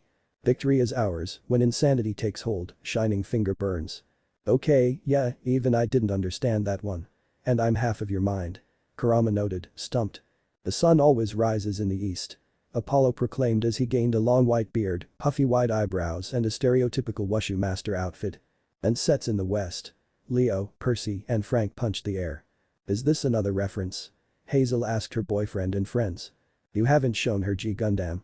Apollo asked Frank incredulously. It was a classic. We've been a bit preoccupied. Frank protested, gesturing to Jason as the boy drummed his fingers on the book patiently. Ah. Apollo reverted to his preferred appearance instantly. Carry on. I highly doubt that even the loser writing this knew what the hell he was talking about. That or he was listening to some J-pop again, Naruto said with a nod of agreement. J-pop? Thalia blanched. Gag me. I would. Aphrodite snarked, smiling beautifully when Artemis glared at her for the threat. He looked around and frowned when he noticed that no one remained behind with him in the woods. Aw, damn it. The haiku was a distraction. That would explain the poor haiku. Now, there must be a reason for it. Kurama hummed. Perhaps the author is going to show off how badass we are. Be ready for an ambush. VSH, we know we're badass, Naruto said with a scoff. He rubbed his chin and snapped his fingers. Maybe we'll get to meet a goddess that wants to make us her sex toy. Nope, Aphrodite said with a shake of her head. I'm not touching that much crazy. No matter how much fun it would be in other scenarios. I don't believe it, Artemis said with a smirk. You have standards. Well, not all of us can spend our nights with a harem of young girls, Aphrodite said with a smirk of her own sent back at the huntress. Artemis's smirk had fallen and she tightly gripped her bow, but the stern glare from her father kept her arrows in the proverbial quiver. Doubt it. Knowing our luck, it would be Athena who shows up. No sexy time there. Yami, any input? Naruto asked the white box that appeared overhead. Allies yet to be, visit with warning from afar, cable has arrived. Yami declared. Naruto puzzled over this haiku for a moment before he grinned insanely. Wait, cable. Not Time Warner, but the capital C bad boy. Yes. My buddy from the future is here. He turned around when a bright light started to flicker into existence behind him. Naruto's eyes shone happily as a man stepped out. The man was built like a tank and part of his body looked like one, too. The right side of his body was like it had been made of coiled bronze, while the left had a tanned complexion. Curly dark hair sprouted from his head and while one eye was solid bronze, the other was like a dark almond. It's Cable. Leo swooned. Who? Reina and Hazel asked. Muthificing Cable. Leo Valdez. Hestia glared at the boy. Sorry, Leo said sheepishly. But that's how you say it. You have to say it like that. No excuses. The goddess frowned at Leo and he ducked his head in shame. Sammy. Naruto greeted the newcomer with a perfectly executed flying glomp. The tall half-bronze man grunted and stumbled back before he looked down to see the blonde hanging from his torso, his arms and legs wrapped around his body, the mad demigod grinning up at him. "Did you bring me a present?" Ooh, is it Deadpool starring Ryan Reynolds? I think that'd be a meh movie." Ares grunted. "Meh." Apollo exclaimed in outrage. "You know not of the greatness of RR. Didn't he do that shitty superhero movie? What was it, the one with the crappy CGI? Ares pondered. Hey, Green Lantern wasn't Ryan's fault. No, the other one. The one with the bad guy from Demolition Man, Ares said. Apollo's argument died then and there as a wince came across his face. Oh, Blade Trinity, he said with a grimace. Yeah. I dunno, I thought Ryan was pretty okay in that Needless Origins film until his mouth was sewn shut. Hermes offered. Reminded me of Apollo after the first time he had original classic Coke with added nectar, Hephaestus said, a crooked smile on his face. Apollo's face shone brightly as his twin laughed uproariously at the memory. You swore never to speak of that again. Not on the sticks. You. Enough. Zeus's order boomed around the room. He looked at his sons, eyes narrowed as they quieted. Let us finish this mockery of a tale. Naruto turned to the audience as the time slowed once more. Which, by the way, is available on Blu-ray for a wonderfully cheap price of $19.99 at Amazon.com. Gotta love those daughters of Ares. That we do. Reina smiled brightly as she thought about her sister. Percy rubbed the back of his neck. Speak for yourself. I'm sped up when Naruto looked back up at his friend gleefully. Naruto. Get off of me. The man, Sammy, pushed his hand against Naruto's head. He shoved the blonde psychopath off of him with his bronze arm. Naruto landed on the ground with a grunt of his own and rubbed his backside. Ow. Geez, Tin Man, you're so rude. He blinked and snapped his fingers. Oh, wait. Intro time. Yeah. Time once more slowed down and the deranged demigod hopped to his feet. Naruto dusted himself off, which oddly kicked up enough dust to conceal his form. When the dust dissipated, Naruto was dressed in the classical referee attire with a black bow tie. He reached up and pulled down a microphone from off-panel. LL ladies and gentlemen, gods of all pantheons. Behold, the future hero of humanity. Samuel L. J. Valdez. Say what? The gathered demigods' jaws dropped and their eyes widened. They turned to Jason and he reread the line. He looked up and eyes went to Leo, who was grinning up a storm. Heh, my kid's name kind of sounds like Sam L. Jackson. Leo chuckled. Then it clicked for him and his eyes went wide. Hold up, my kid is Cable. Or your descendant is. Annabeth added. Whatever. Leo's eyes were lit up and a broad smile was on his face. He jumped up and started doing a victory dance. Cable is my kid. Cable is my kid. Cable is my kid. Sammy's color came back into view, but he did not unfreeze. Weighing in at over 500 pounds, this son of a Titanus and demigod from the Boyaka 619 stands at a whopping 6'9". Due to complications at birth as a result of his parents, coupling, Naruto cut himself off and waggled his brows, which was a very steamy coupling, mind you. Leo's victory dance stopped abruptly. How does he know that? He asked softly, horror dawning over his features. He is a Deadpool knockoff. Piper offered. She shrugged. He time traveled and stumbled across it, maybe. Well, that would be interesting to discuss, Leo said, unaware of the angered look on the gods' faces. Some things are private for a reason. Sammy's right side is covered from head to toe in Valdesium, a material created by a chemical mixture that had a base of celestial bronze. I shoot and I score that 3-point shot. Leo cheered, his horror and unease forgotten. I make a new metal. Hephaestus let out a hum of interest. He is capable of mimicking telekinetic and telepathic abilities thanks to his insane attunement towards technology. He even managed to program my VCR's clock. A feat many have not been able to do. Things fucking impossible to program. Ares nodded in agreement. Mine still blinks 12 o'clock all the time. I could fix it. Hephaestus offered, smirking. Yeah, and have me in your debt. Screw that noise, Crip. Ares scoffed. Furthermore, Sammy here is impervious to all mortal weapons.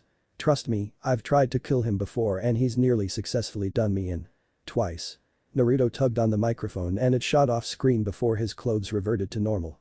That's aside from the real juicy point. Not only is Sammy a cyborg that should not exist due to parentage, but he's also a wait for it time traveler. I thought we banned time travel. Where's Kronos on this? Zeus scowled, appalled at the thought of a mortal abusing the domain of time for their enjoyment. It technically also falls under the Fates rule, and they act as they see fit, Athena said blandly. Zeus sighed and rubbed his head. Of course they do. That's right, folks, you heard it here. This guy is the Cable to my Deadpool, not Princely Johnson like you all thought. In your face. Or would you rather on your face? Haha, get it? Orgasm jokes. Man, this comedy is going straight to the gutter. Jason muttered after he read that last line. Crude humor is best humor at times. Leo protested. Meh. I meh your meh. You can't meh my meh. I just did. Stamped it, no heresies. Jason blinked, baffled at Leo's expectant look. The son of Hephaestus then looked at Piper, almost annoyed. Fix. Your boyfriend. He ordered. I'll get him all caught up in Jim Carrey's genius, Leo. Don't worry, Piper said. She gave Jason her own annoyed look. I can't believe you don't know what Dumb and Dumber is. That sounds like a stupid mile per hour. Jason's hands frantically went to his face as his mouth suddenly sealed shut. Blasphemous heathen cur. You'd get worse if not for Hera's favor. Apollo snarled before he looked evenly at the angered glare sent his way by the queen. He will get it back after this chapter is over. You tread on thin ice, Apollo. Hera warned. Apollo crossed his arms and firmly defended his stance. It is a crime to not see the film. You don't have to like it, but you must see it. I can't believe I'm going to say this, but he's right, Artemis said with a drawn-out sigh. It's one of the few films my hunters and I enjoy. We really should see the sequel, Thalia said idly, not as annoyed as most would think since she agreed with her patron goddess. She took the book from Jason's hands and grimaced. I'll pick it up from here, but I won't read it again. That's fine, so long as we can continue. Zeus muttered impatiently. I think they get the point. Kurama drawled. You should unfreeze time and get on with the plot before the author gets tired of writing you again. Naruto scowled and looked at the white box. Shut up, you. No one can get tired of Deadpool knockoffs. There's a movie. Naruto leaned in and gave 2 thumbs up. Props to Apollo. R rating is the way to go for the DP movie. That trailer shown at Comic-Con. That shit was out of the sum. I mean, damn, that kill shot in X. Oh, so good. Time resumed and Naruto quickly leaned away from the time traveler with his hands behind his back. So, Valdez, what brings you to the stupid ages? I am not here of my own choice, Naruto. Sam returned with a frown. He thrust his flesh finger at the blonde. Your antics are altering history. Again. Why haven't the fates killed him already? Athena wondered aloud. I'm getting a headache coming from just listening to this garbage secondhand. Which one should they kill? Ares asked in amusement. The idealistic time traveler or the insane idiot? Wait, what'd I do this time? I've been accepting jobs, keeping low off the radar. Naruto argued. He thrust a finger back at Sam dramatically. Like you told me to. Sam crossed his arms and scowled. 2 weeks ago, you plugged an arms dealer in the middle of the New York interstate. Yeah, so? He was going to die on that day from a heart attack. Well, Hermes shrugged. At least he died with dignity and a third nostril.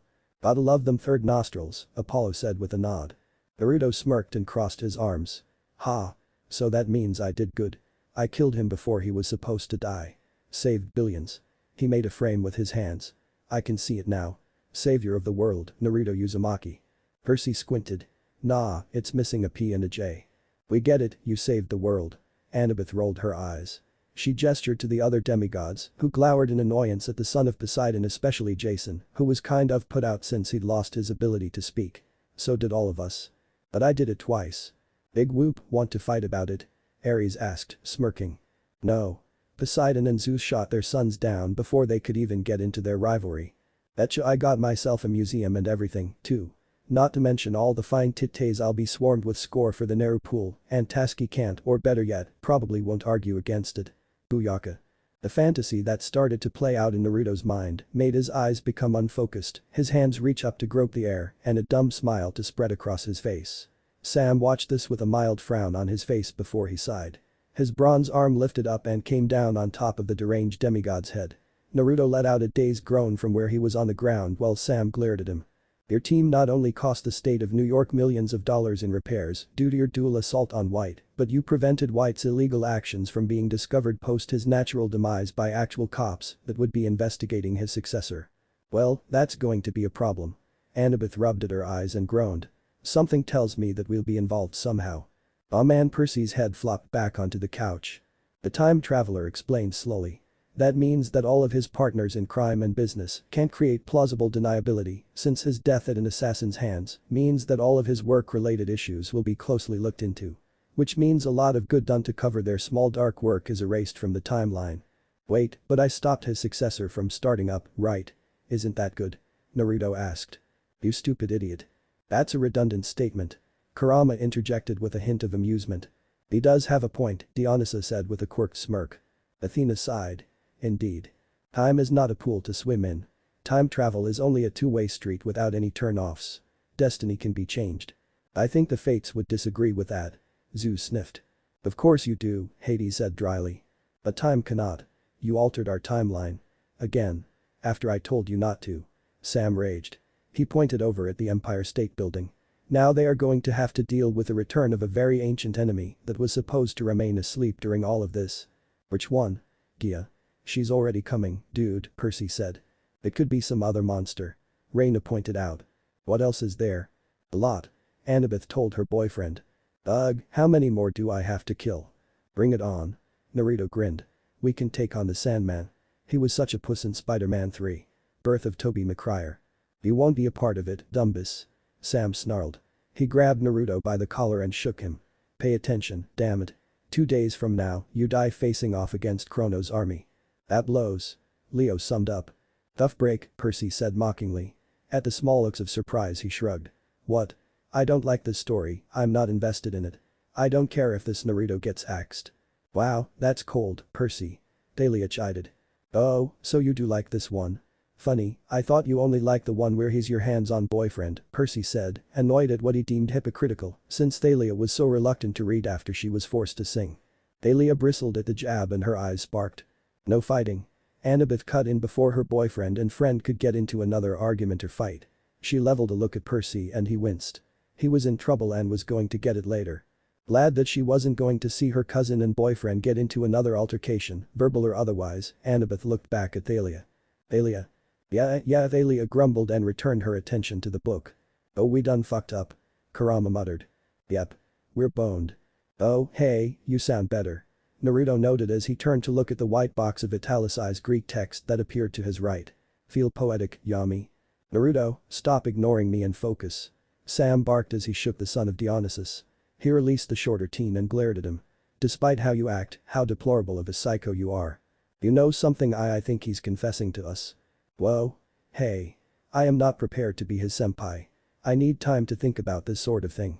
Look, Sammy, I like you too, but I'm straight, mostly, and spoken for. I mean, yes, I know that won't matter in a few days, but you're a good guy. You deserve happiness.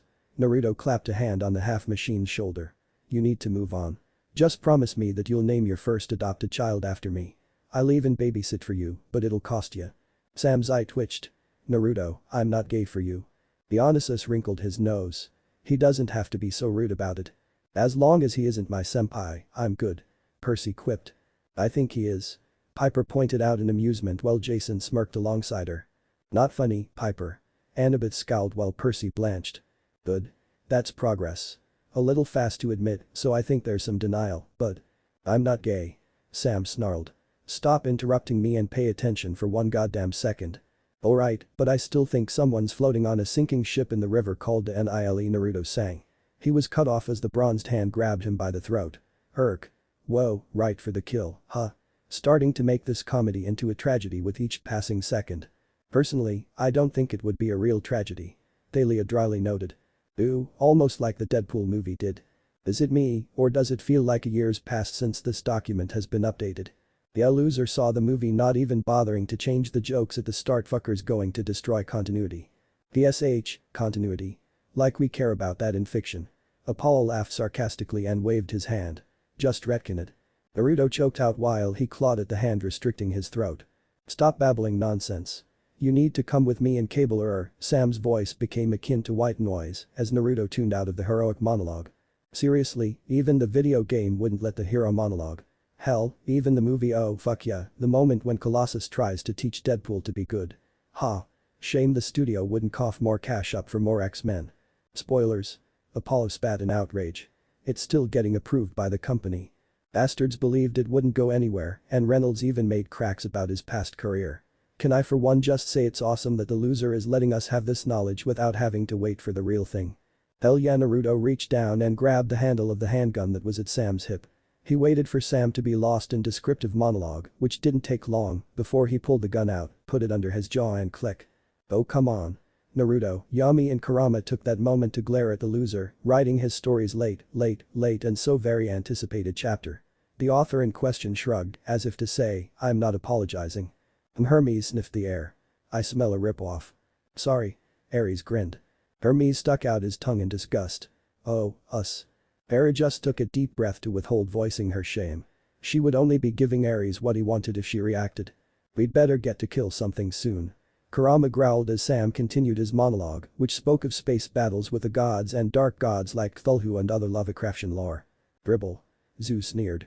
I don't know, there were the rituals and all that going on around the world. Hades mused.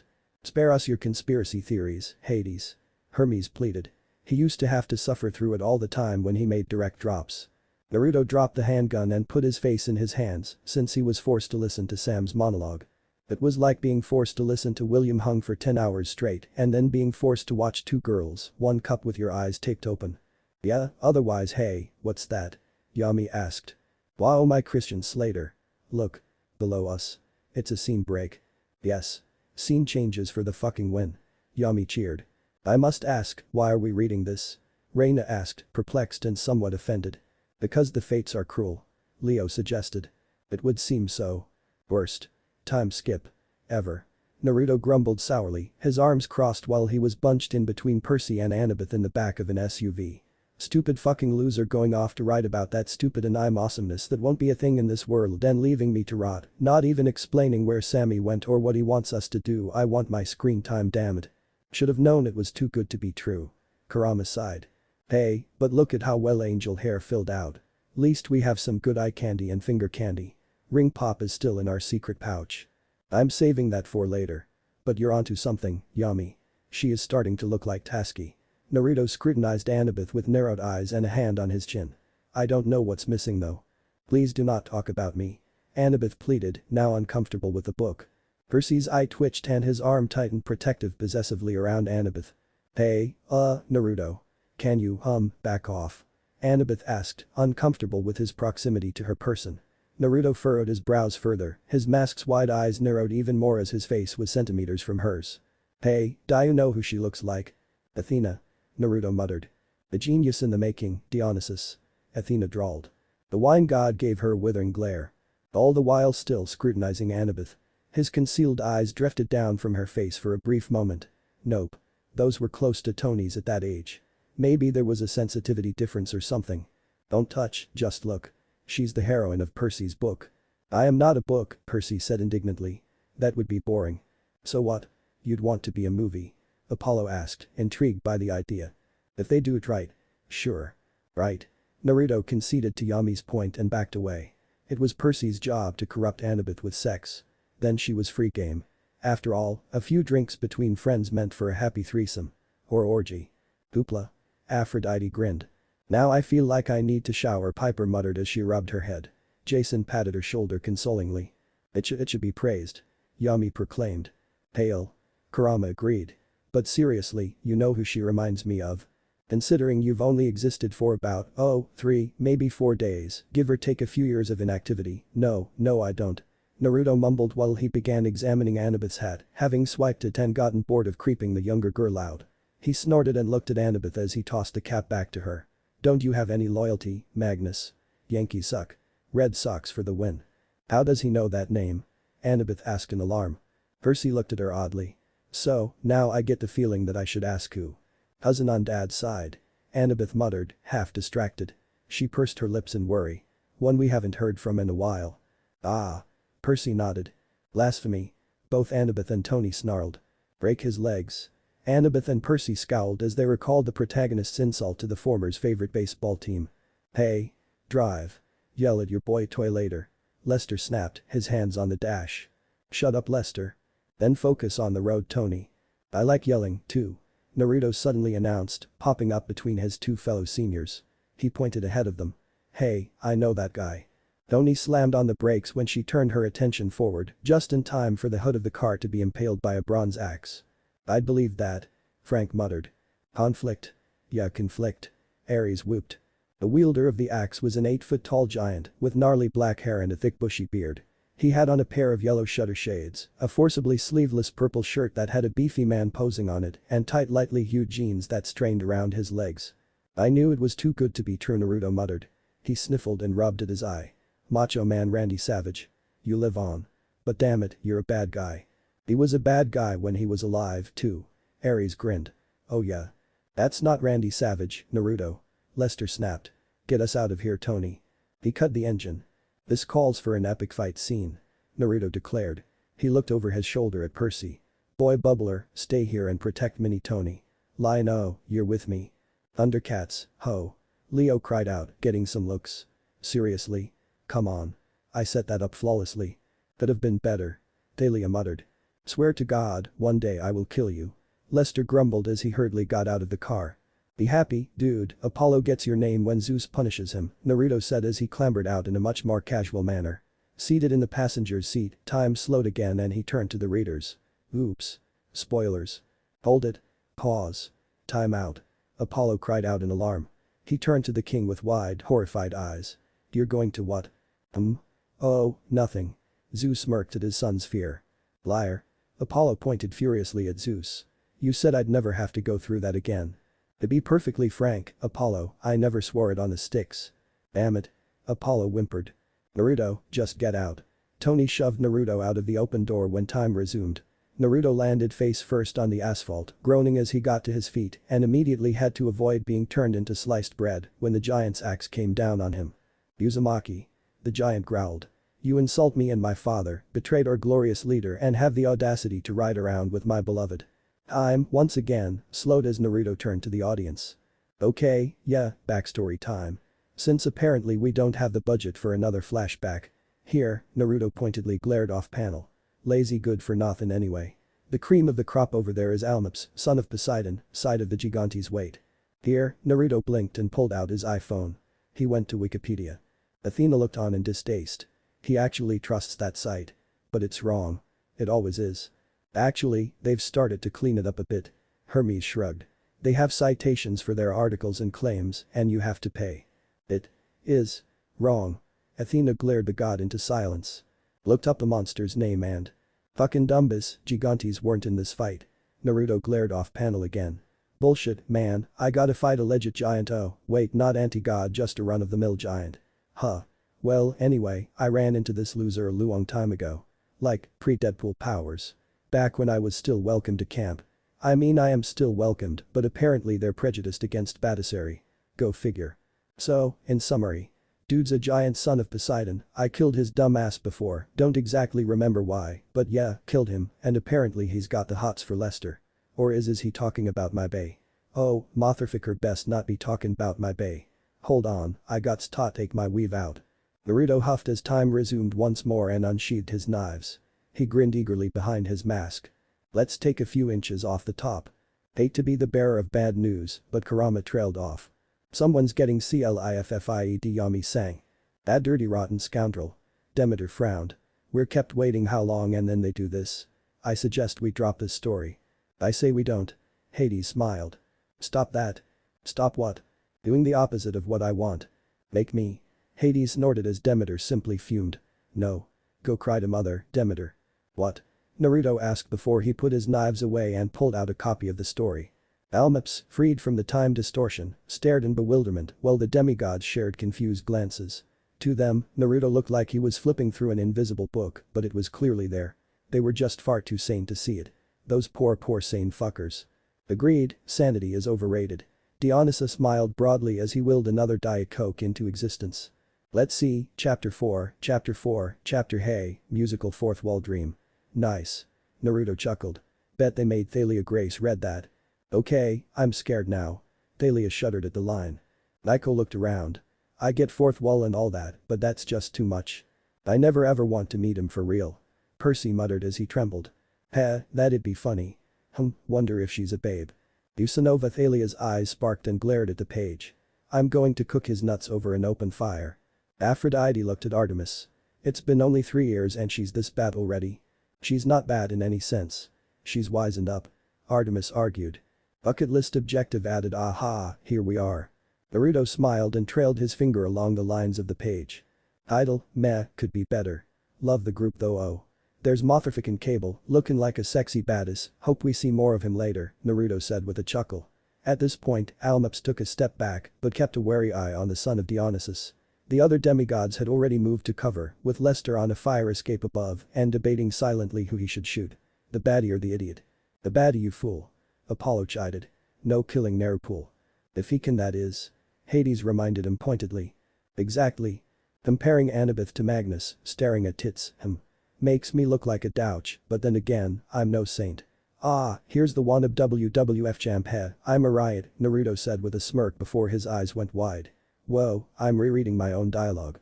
That's like a fourth wall joke within a fourth wall joke, that's like 16 walls broken. Maybe I should start up a company for fourth wall insurance. Hermes stroked his chin in intrigue. Skip to chapter 5 and jump back a page. Yami advised. Spoilers. I love it. Naruto grinned and did as the voice in his head said. He looked at the bottom line and gasped. No, no. No. Don't you dare. You lazy stupid Sonova. Finally done. Jason sighed in relief as he regained use of his mouth when the book vanished. Well, hopefully we get to read a new chapter sometime this year. Dionysus frowned, he was sad the chapter was over. Meh, who knows. Apollo shrugged and sat back with his hands behind his head. But damn those cliffhangers to Tartarus. What if Reading Naruto is the son of Athena? And thanks for watching my video till the end. If you enjoy this content, then do consider subscribing to my channel and leave a like if you guys need the next part, comment down, and thanks for watching the video and see you guys in the next video.